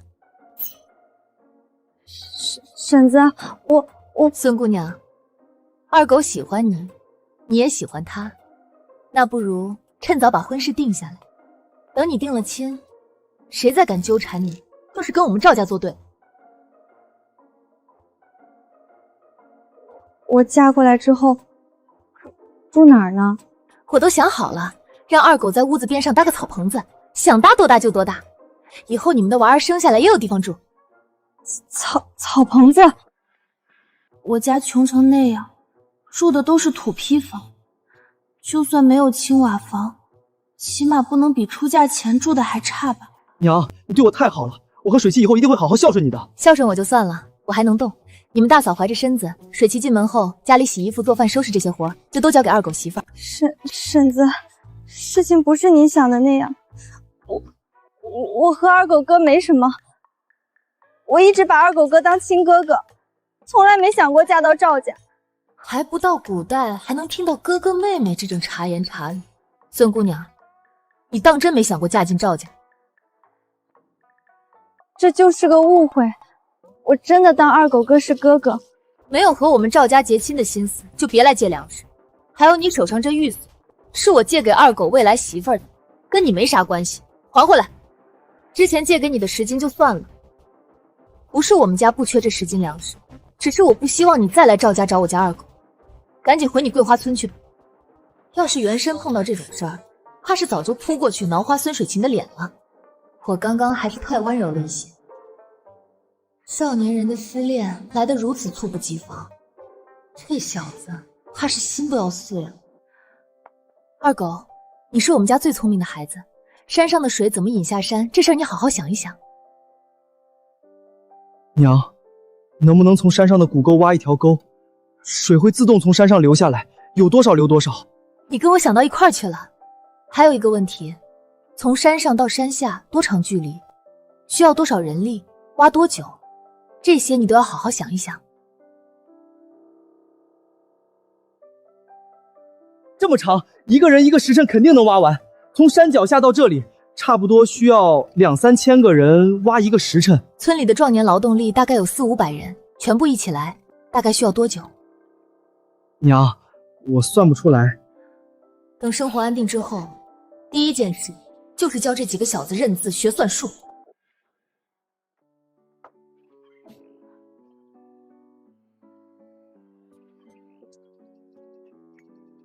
总算有了点存款，水源的问题也暂时解决了，日子也算有些盼头了。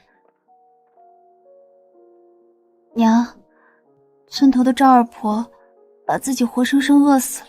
赵二婆家还有些粮食，再不行吃树皮草根也行。可她为了省粮食给大孙子吃，连着3天没进1粒米，死的时候肚子都是瘪的。前几天我下地看到他说大河村惹怒了神灵，今年会灾祸不断，就算不被饿死，也会因为别的原因死掉。他大概早就不想活了。就算是早就不想活了，大概也想做个饱死鬼。老年人将自己活生饿死，还不是为了留下粮食给后代？你小时候赵二婆抱过你，等会儿过去烧一炷香。你上回问桂花村孙家那闺女，我在村里打听了一下，好几个婆子都说她跟赵傻根快定亲了，这是咋回事儿？这事儿是我误会了，二狗的亲事还得再看看。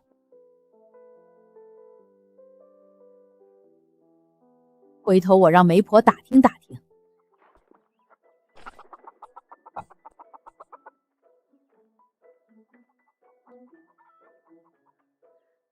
你们家的鸡不是早就宰了吗？阿奶，您还不知道吧？这是上回在山上我们抓住的2只野鸡，会下蛋的野鸡，一天下2个蛋。活了大半辈子，这还是我第一次看到长得跟家养的一模一样的野鸡。不过要谁家丢了2只这么肥的大母鸡，怕是早就嚷嚷的全村都知道了。阿奶，野鸡生的蛋会孵出小鸡吗？现在只有2只鸡，大鸡生小鸡，等几个月后家里就会有好多好多鸡啦。有公鸡才能孵出小鸡。是呀，我怎么没想到多养点鸡？等下次上山，偷偷在商城买1只公鸡。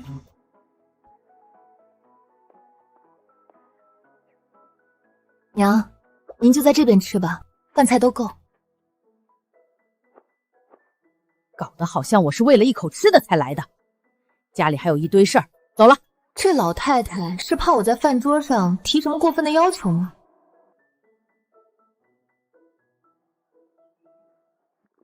二狗，你跟我去一趟李正家。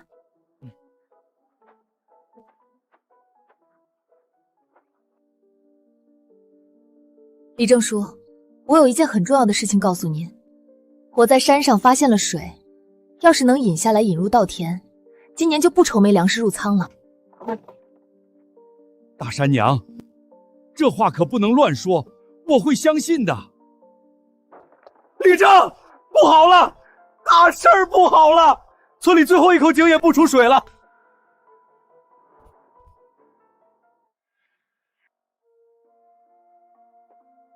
大山娘，现在村里所有的希望都在你身上了，真希望你说的每个字都是真的。李正叔，我从来不开这种玩笑，不过我也有个不情之请。你说。我想要山下那块荒地，山上的水流下来时正好经过这片地，以后定能称良田。请李正叔将这块地给我留半年，等我手上有银子后再买下来。按荒地的价格给你算，8钱1亩。你要多少亩？我回去和几个儿子商量一下。阿爷，你真信赵大婶子的话？她可从没干过什么正经事儿。那就是10几亩荒地，她骗走了有啥好处？而且只要明天上山，就能知道她有没有扯谎。骗我1个晚上有啥子意义？娘，这里大概30多亩，1亩8钱，2亩16钱，3亩2两4钱。你按我说的算，1亩8钱，10亩就是80钱，30亩就是3个80，80加80再加80，等于多少？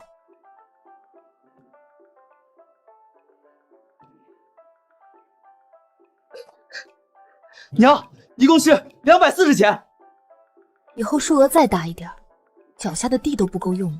240钱，也就是24两银子，可不是小数目。其实我们家的地也够了。我买这块地不是为了种田，等以后有银子再说吧。走，回家。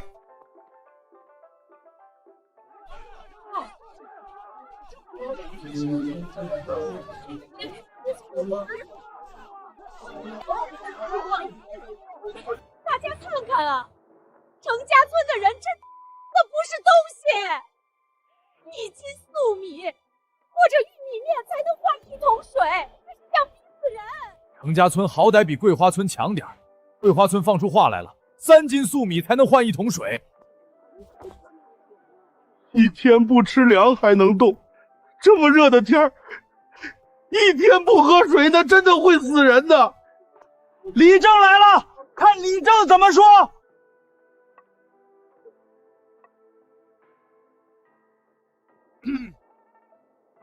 1斤粟米加1篮子野菜，是一家人1天的口粮，送去给程家村，那就是程家村的人活命，而我们大河村的人会像赵二婆一样，一个接一个的饿死。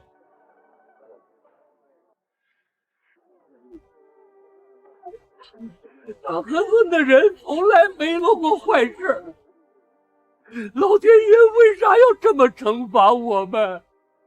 造孽呀！都安静，老天爷没那么绝情，总会给我们一条活路。1天不喝水，除了难受点也不会死。该干啥就干啥去。太阳落山之前，我会给大家一个说法。走吧，大山娘，咱们上山。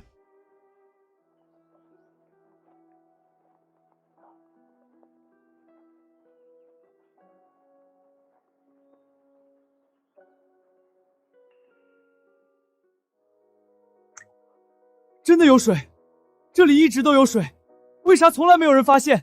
大河村有救了。因为从前不缺水，所以没人想过来寻。若不是大山娘，大河村今年怕是要死1半人。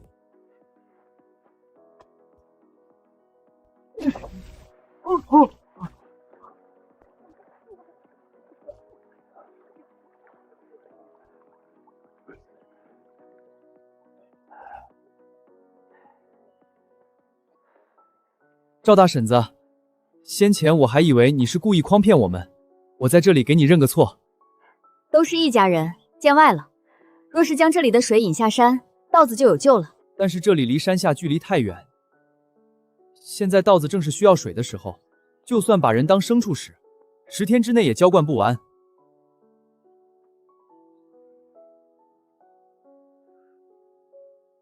大山娘，你可有什么主意？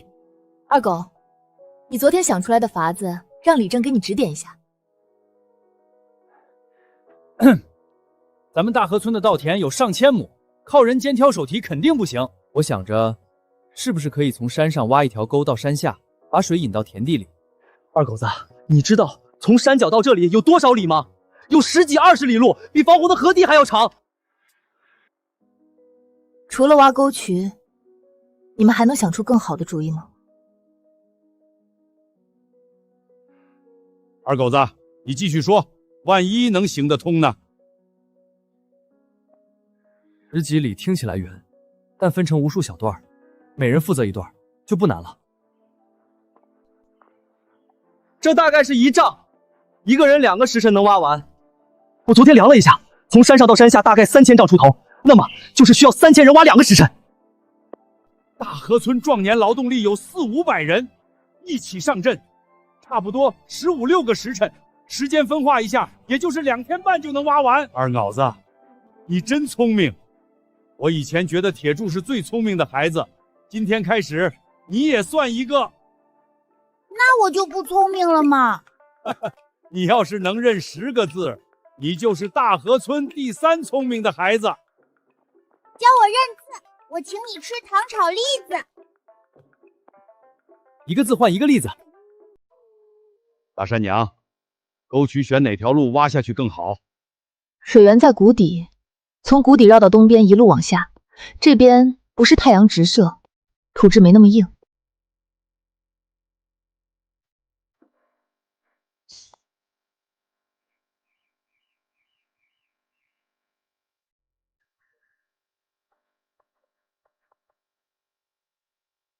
野鸡生的蛋会孵出小鸡吗？大鸡生小鸡，等几个月后，家里就会有好多鸡啦。现在倒是个好机会。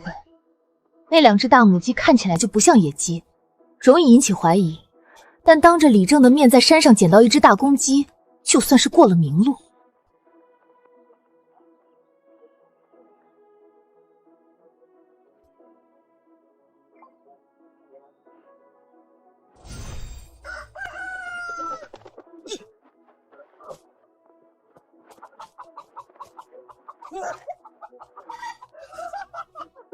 我抓住了1只野鸡，今天晚上有鸡肉吃了。我怎么就躲开了呢？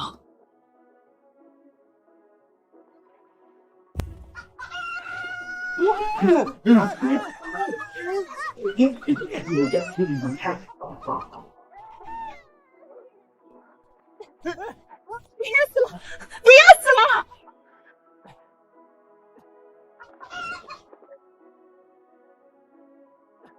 这2只鸡长得一模一样，野鸡比家养的还壮实。这山里怕是还有好东西。这2只大公鸡都是现代人工饲料鸡，长得能不好看吗？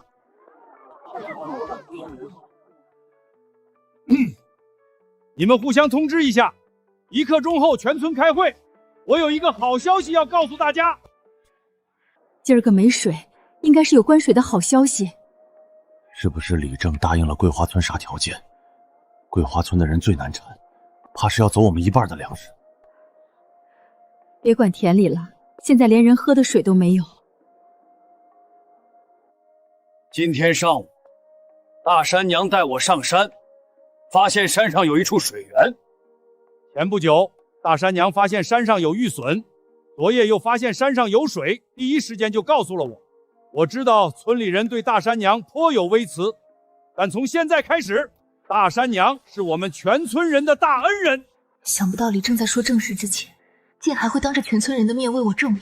大山娘本可以不告诉我这些，但她还是说了，她是真的把大河村的诸位是一家人。若你们依然觉得大山娘不值得一声谢，那现在可以退出大河村的会议。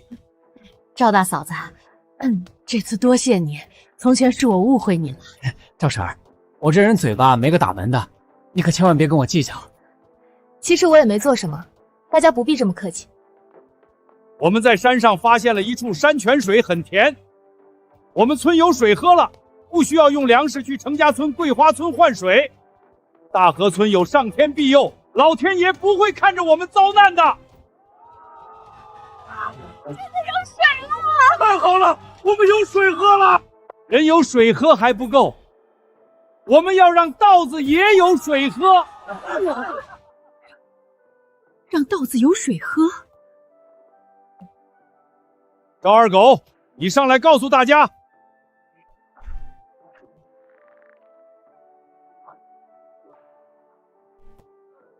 山上的水量很大，给稻子灌溉不成问题。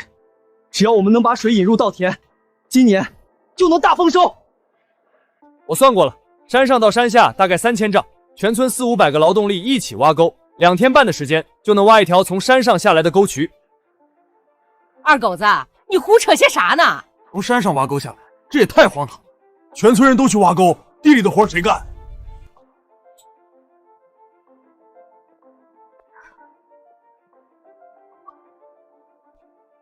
好久没见大山娘，怎么好像白了、干净了，气质也变了？能烦劳你一件事吗？赵大嫂子，尽管吩咐。拿一把铁锹过来，当着所有人的面，就在这里挖一条沟，让大伙儿看看，一个像你这样正值盛年的壮汉挖一条沟需要多长时间。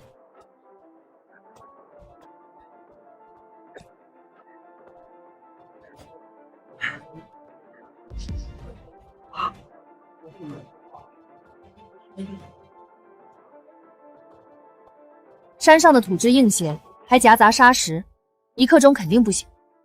那我们就算2个时辰。二狗，这个主意是你想出来的，你来跟大家好好说道说道。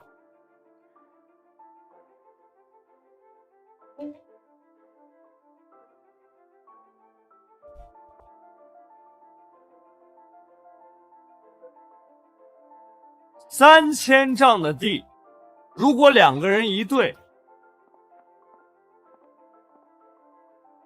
这是大河村所有人的大事，全村16岁以上壮年劳动力必须参加挖沟渠。半个时辰后，带上农具，一起上山。李正，要是山上没这么多水咋办？要是这水流一半就不流了，我家的田离得远，水流不过来咋办？反正我不出力，赵大嫂子一个妇人，瞎逼逼的话竟然也有人信。他这是折腾大家伙玩呢，凭啥他说啥就是啥？你不出力可以，到时候山上的水引下来，你家的稻子别想喝一口。其他人谁还有意见，现在就可以退出。外姓人我不管，如果是赵家本家，谁退出，我开宗祠除名。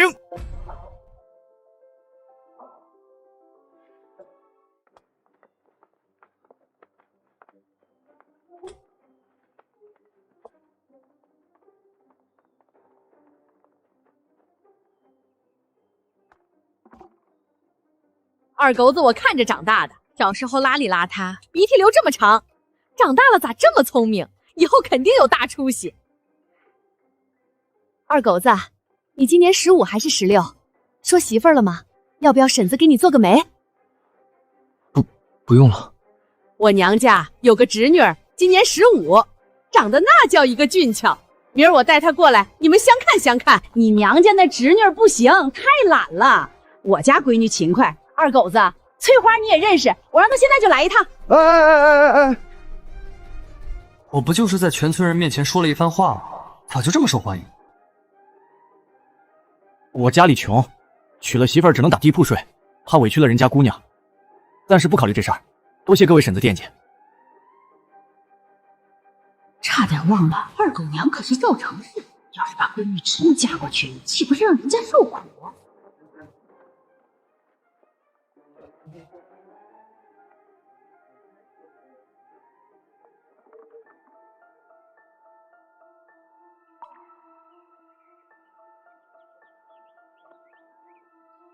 那边几个好像是桂花村的人。桂花村的人咋又来了？是不是想抢咱们的水？谁跑得快，快回去通知李正。这里做个活口，稻田里的水足够后，用石头填住沟渠，需要的时候再把石头搬开。就是不知道这条沟渠挖好之后能用几年。泥土进水后会变松软，日久天长，沟渠里都是泥土，就用不成了。是不是可以在沟渠里垫石头，边上的泥土就不会被冲刷掩埋？大山娘，你这个主意好，我这就上山走一趟。先不急，现在最关键是把水引下来，垫石头的事儿等冬季农闲再安排。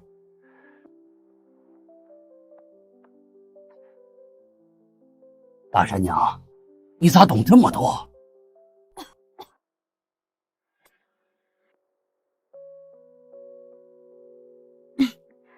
我小时候住在外婆家，外公是种田的老把式，有回下暴雨，他挖沟把水引出去，我也是依葫芦画瓢，有样学样。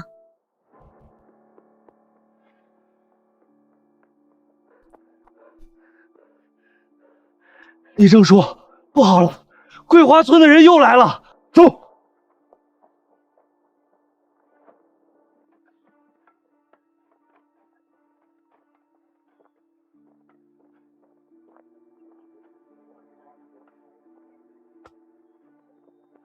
娘，你咋来了？这会儿没太阳了，咋还这么热？不知道今天晚上是继续干活还是回去休息？当然是继续挖。李正说2天半，那我们就连夜干，最迟明天晚上挖到山脚下。对地里的稻子等不得了，能快点就快点。连着干1天1夜可不行，别把人累坏了。晚上没太阳干活舒服，今晚通宵干，明天上午好好休息，下午再过来继续。哎。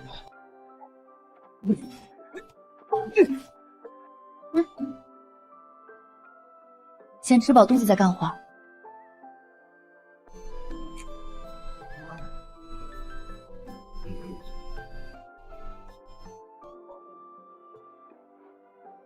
好香啊！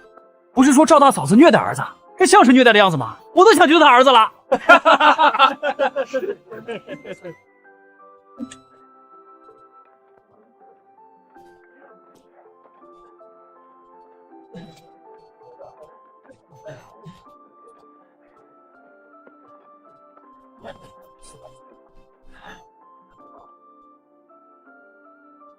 再挖3丈就收工，大家加把劲儿！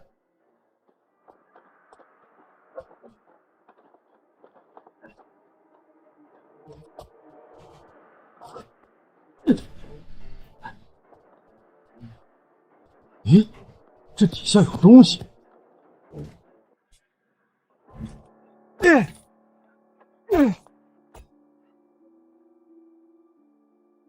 这边底下全是大石头，挖不动。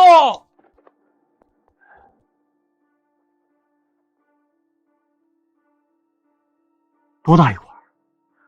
不知道，我一连试了好几个地方，都是硬的。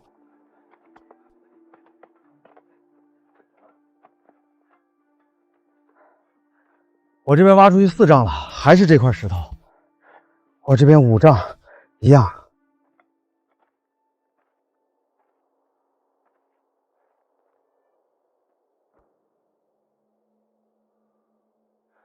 这块石头，少说也有5、6丈宽。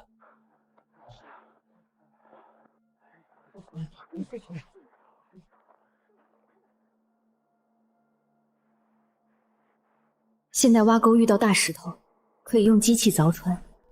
这个时代没有机器，全靠人力，根本挪不开。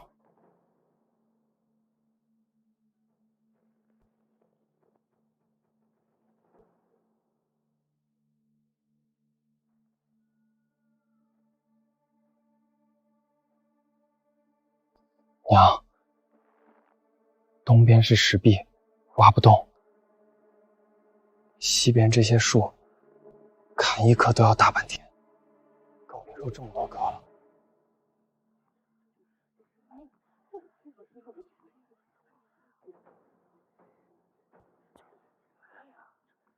我早就说了，赵大嫂子一个妇人什么都不懂，不知道为啥偏要听她的。二狗子才多大，他说的话能算数吗？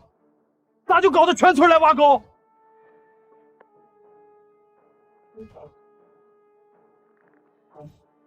这么大一块巨石，天王老子都没办法。李正，你快出个主意！还能有什么主意？回去洗洗睡吧。地里的庄稼该咋样就咋样，又不是只有我们一个村干旱，大家一块饿死算了。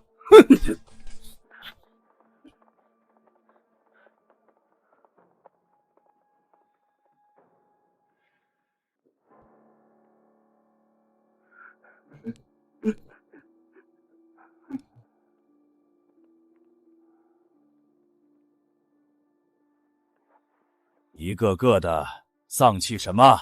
你们都是家中的顶梁柱，你们倒下了，家里还能靠谁？我们大河村还能靠谁？遇到了难题，那就想办法解决难题。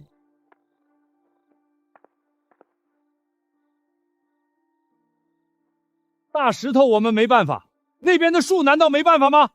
明天大家一起来砍树，花个3、5天，我就不信不能那边的路清出来。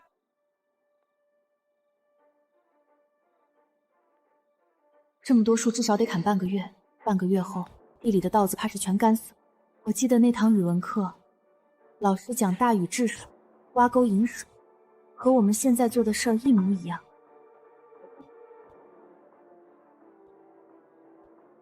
大禹好像让你遇到了麻烦，跟石头有关。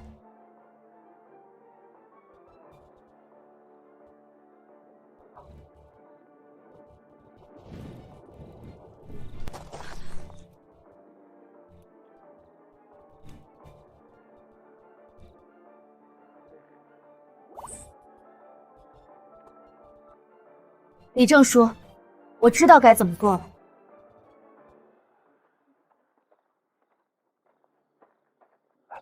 大山娘，你赶紧说！你们把所有火把拿过来，放在大石头上烧红，再派4个人上去挑几桶水下来。我们去挑水。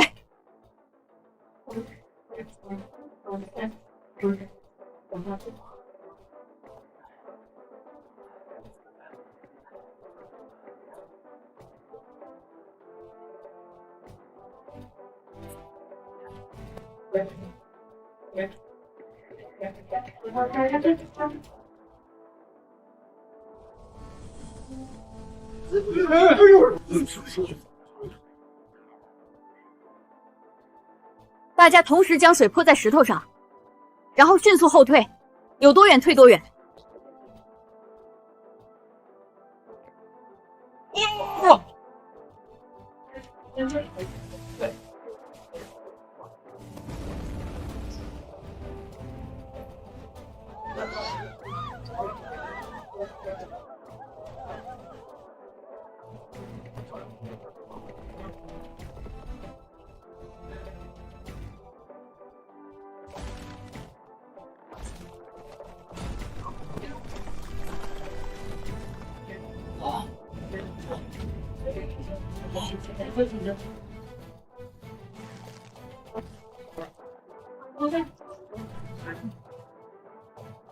裂了，真的裂了！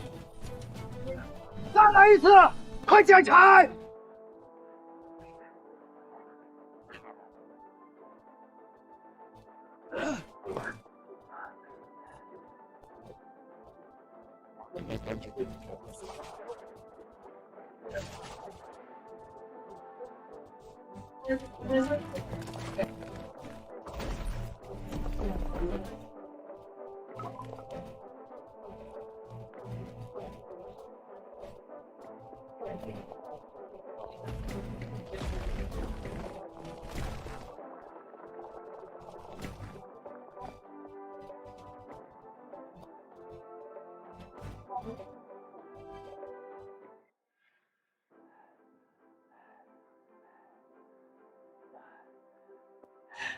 大家都回去休息，明天午时过后再来这里集合。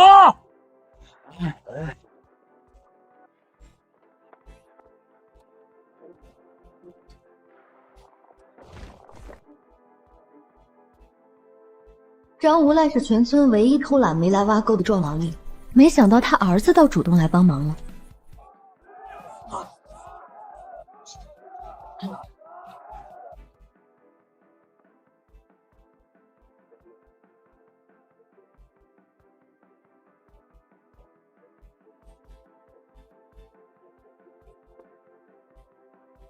大山娘，这条沟渠是你发现的，是你带着大家挖出来的，这最后一筹该你来。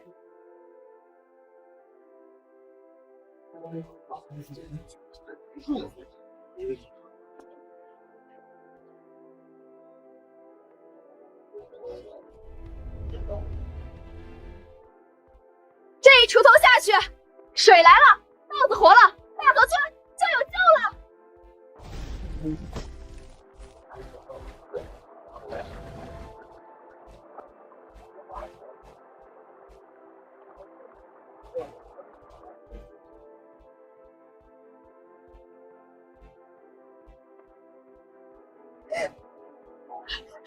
真的有水！水来了，稻子有救了，不会有人饿死了。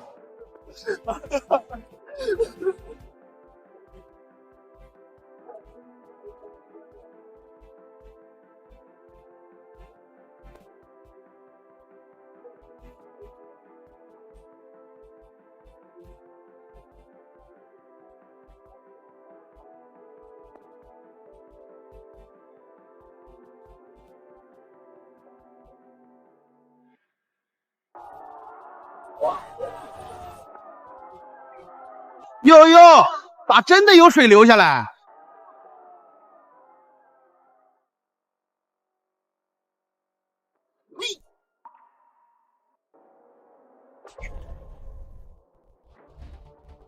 你再敢吐一口水试试！糟老婆子，竟然敢打我！看老子们揍死你！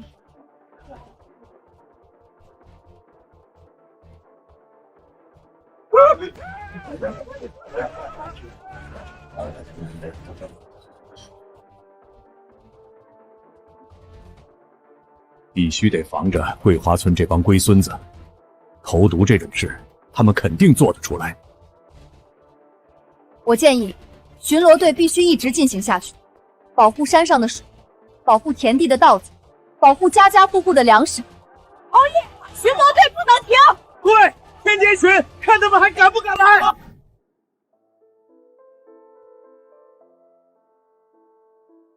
大山娘，都是多亏了你，没有你，我这个糟老婆子今年就要饿死了。大山娘，以前是我误会你了。玉笋的事告诉大家，发现了水也不藏着掖着。你这么好的人，咋就守活寡了？大山娘，我娘家哥哥死了婆娘，今年34，种田的一把好手。你明儿要是有时间，老大去年才死，今年就有人给老大媳妇儿做媒。老大媳妇儿虽然不咋行，但也是他们老赵家的人，要是真的改嫁了，就跟他们老赵家没啥关系了。谢谢各位好意，我一个人挺好的。那啥，这会儿不是有水灌溉了吗？正好把屋前屋后的地整一整，种点啥菜。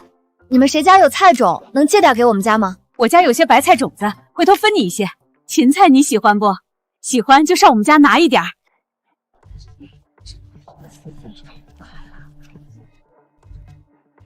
赵大嫂子，我家啥种子都有，你要不要去我家看看？看上啥全都拿走。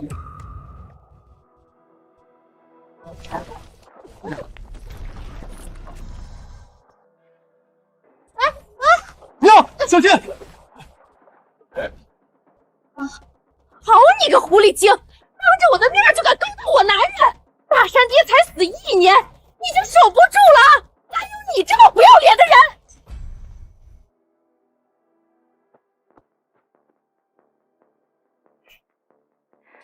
他全身上下哪一点比得上大山爹？他值得我勾搭吗？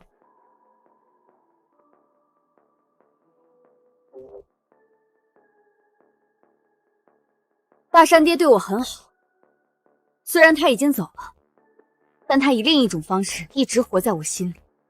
我今天的话就放在这里，我要为大山爹守一辈子。这能是老大媳妇儿说出来的话？谁再敢给我娘做媒，小心我们兄弟4个打上门！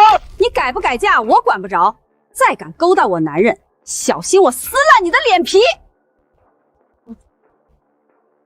你有这个功夫，找大山娘的麻烦，还不如好好盯着自己男人，别放出来恶心人！你个爱欠刀的东西，这么多人看着，你去找那个寡妇说话，你当着全村人的面作践我！闭嘴！我的脸都被你个臭婆娘丢尽了，别挡我的道！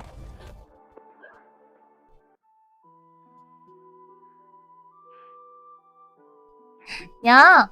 来了来了，老大媳妇终于要开始说正事儿。看在她最近还算安分的份上，看在死去的大儿子的份上，她要是提出搬回老屋，那我就勉为其难同意吧。娘，回头老屋有的种子也劳烦您给我一些。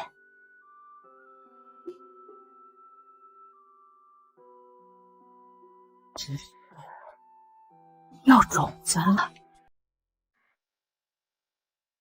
这几天大家挖沟渠都辛苦了，吃吧。好，娘，您先吃。行，我吃，你们也吃，别抢。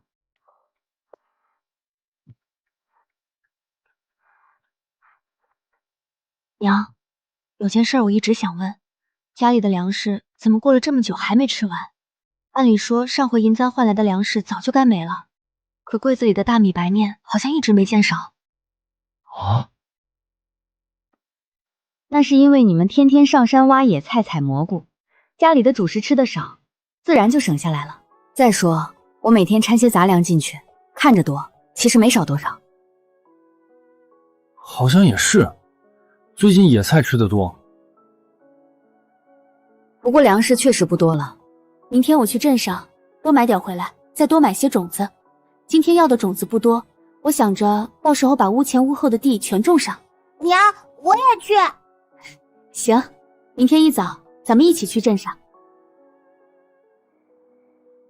粮食的事得小心了。这几个孩子越来越精，尤其是二狗，账算得清楚。另外也得想办法给我手上的银子过个明路，不然有钱都没法花。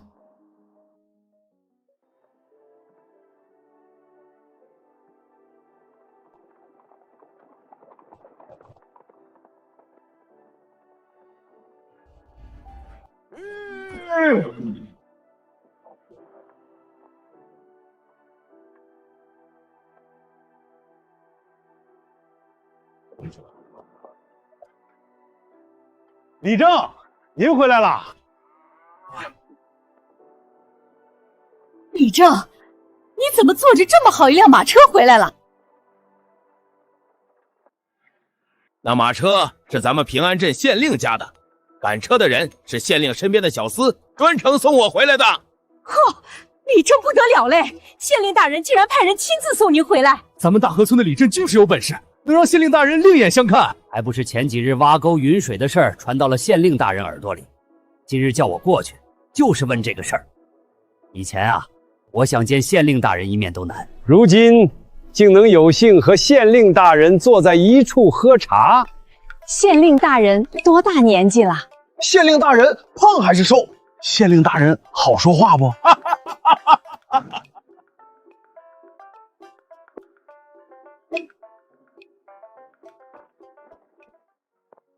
李正说，县令大人咋会专程问起挖沟渠的事儿？是不是有啥安排？平安镇下有36个村，每个村都干旱。县令大人想将挖沟渠推广开，问我是否可行。大东山上有水，又不代表其他山上也有水。离我们最近的桂花村都没得法子，更远的村更没法子。县令大人这是病急乱投医。看来今天是去不了镇上，不过这倒是个赚钱的好机会。你们先回家，咱们改天再去镇上。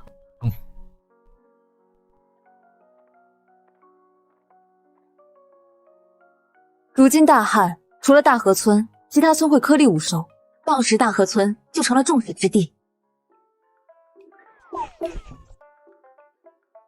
众矢之的是啥意思？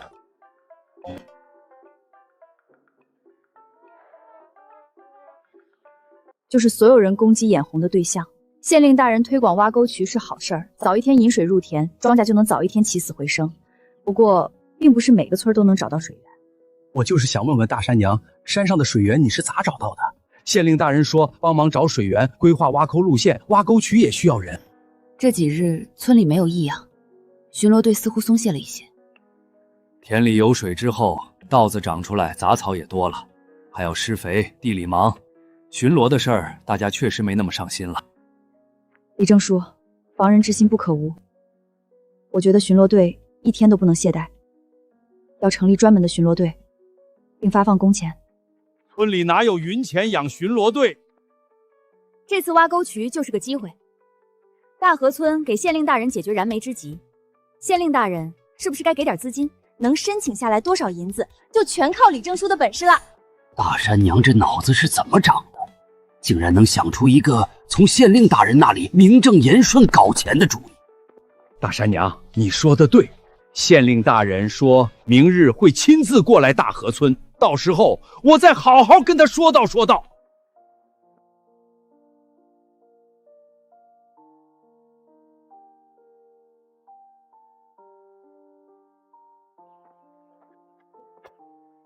上辈子独自奋斗打拼是一种生活，这辈子带着一家人奋斗，慢慢过上好日子，也是一种生活。大山、二狗、三牛四蛋，回来吃饭了！哎，来啦！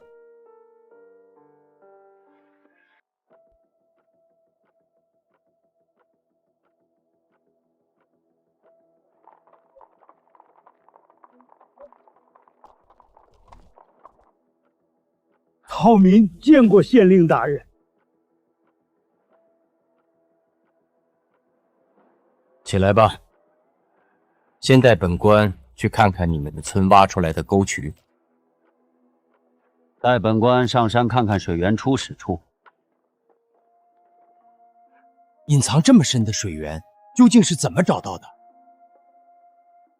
这里湿气重，草木旺盛，按这些环境地貌勘测，应该也能发现水源。你看，20米之外，那边草木也旺盛，但水源不在那边。靠这个方法，只能确定大概区域，无法精准定位。我们没那么多时间慢慢试。这事儿是我们村一个后生无意中发现的，不如县令大人和我一起去他家中问问。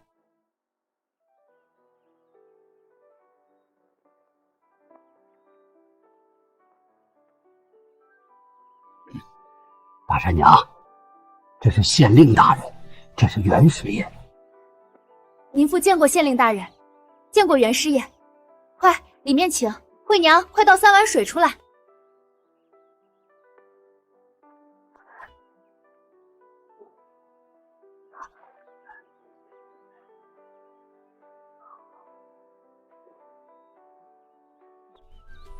这水喝着竟有些甘甜。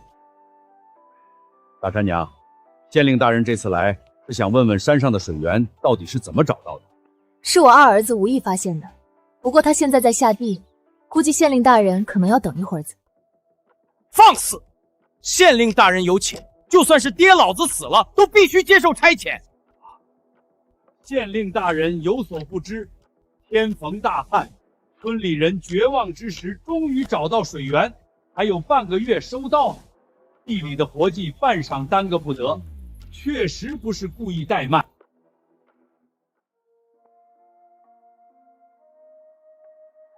这里都是老实本分的庄稼人，你这脾气可以收一收了。是。这县令大人竟然是个好脾气。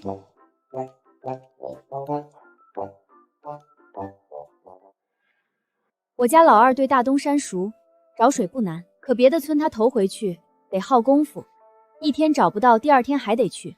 家里的田谁管？这没事儿，大山娘找村里人帮着料理田里的事儿就成了。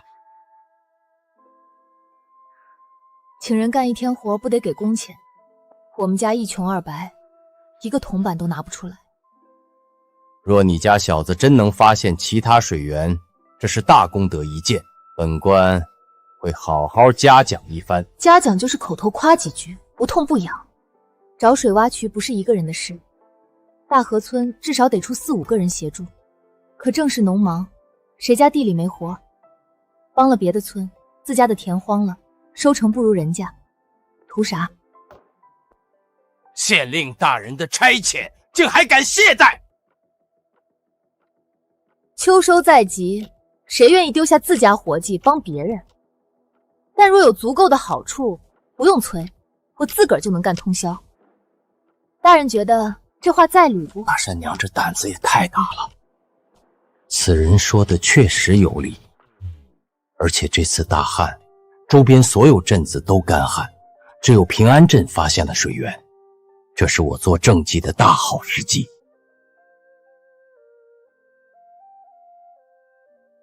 大河村所有帮忙找水源、挖沟渠的人，一天奖赏100个铜钱。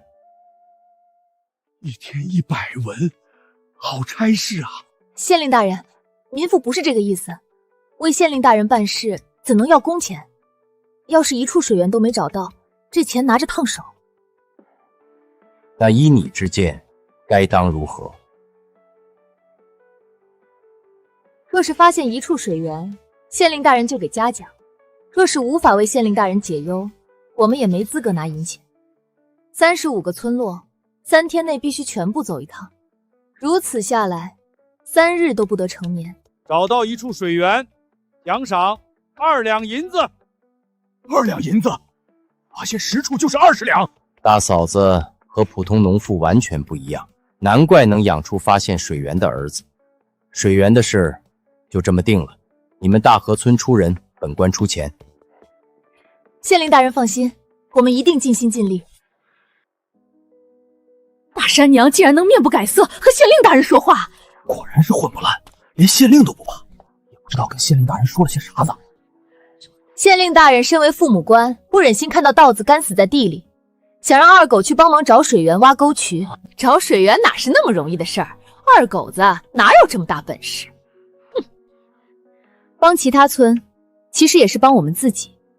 若只有我们村丰收了粮食，其他村颗粒无收，大家知道有什么后果吗？咱们村不是有巡逻队吗？不会让那些人得逞的。建立巡逻队是为了保护粮食，但也没有千日防贼的道理。更何况到时镇上也可能征收我们的粮食，平均分给每个村，到时候就只能天天吃野菜稀汤了。这么说，桂花村必须要有水，其他村最好也发现水，否则大河村丰收那一天，还不知道会遭多少人惦记记恨。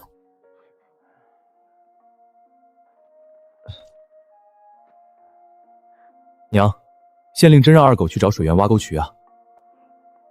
可是当时那水源分明是娘找到的，娘为什么把功劳给我？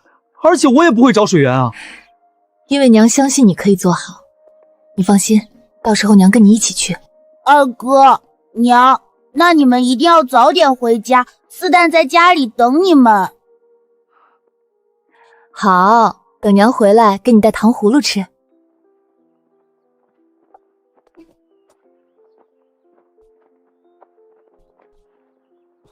娘，您真能看出哪里有水？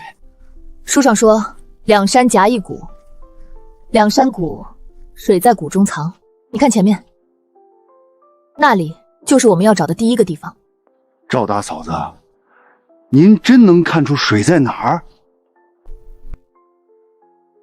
你们看，这里的土是潮的，大旱2个月，别处的草都枯了，这里的草还绿着，底下有水。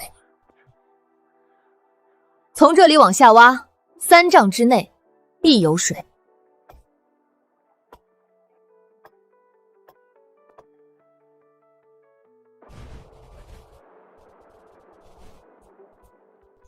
水，有水了！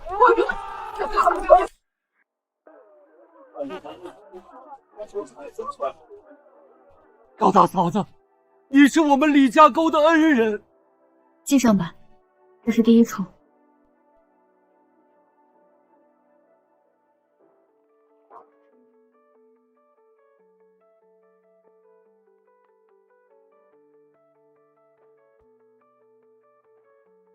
从这里往下挖5尺。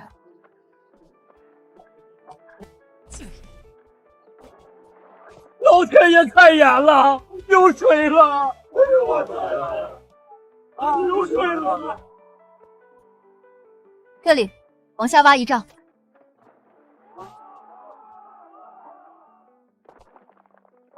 这口井没干，只是堵了，往下倾5尺，水就上来了。石壁后面是空的，凿开水就出来了。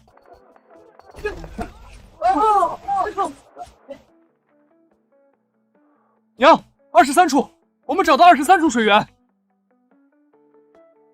够给巡逻队发一阵子工钱了。走吧。我们回家。县令大人，大河村的人一共找到了23处水源，平安镇36个村子，如今个个都有水了。23处，那就是46两银子。大人，这银子花的值，今年平安镇的税收怕是比去年多3成。不是银子的事儿，是老百姓能活下去了。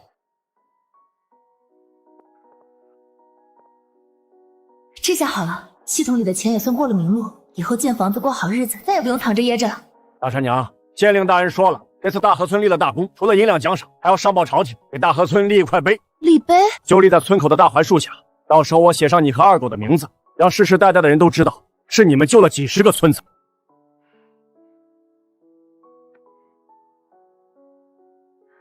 李正叔，碑上不要写我的名字，也不要写二狗的名字，就写大河村3个字。为什么？水是大家一起挖出来，不是我一个人的功劳。大河村的人世世代代都该记得，只要人心齐，天灾也压不垮我们。好，就写大河村。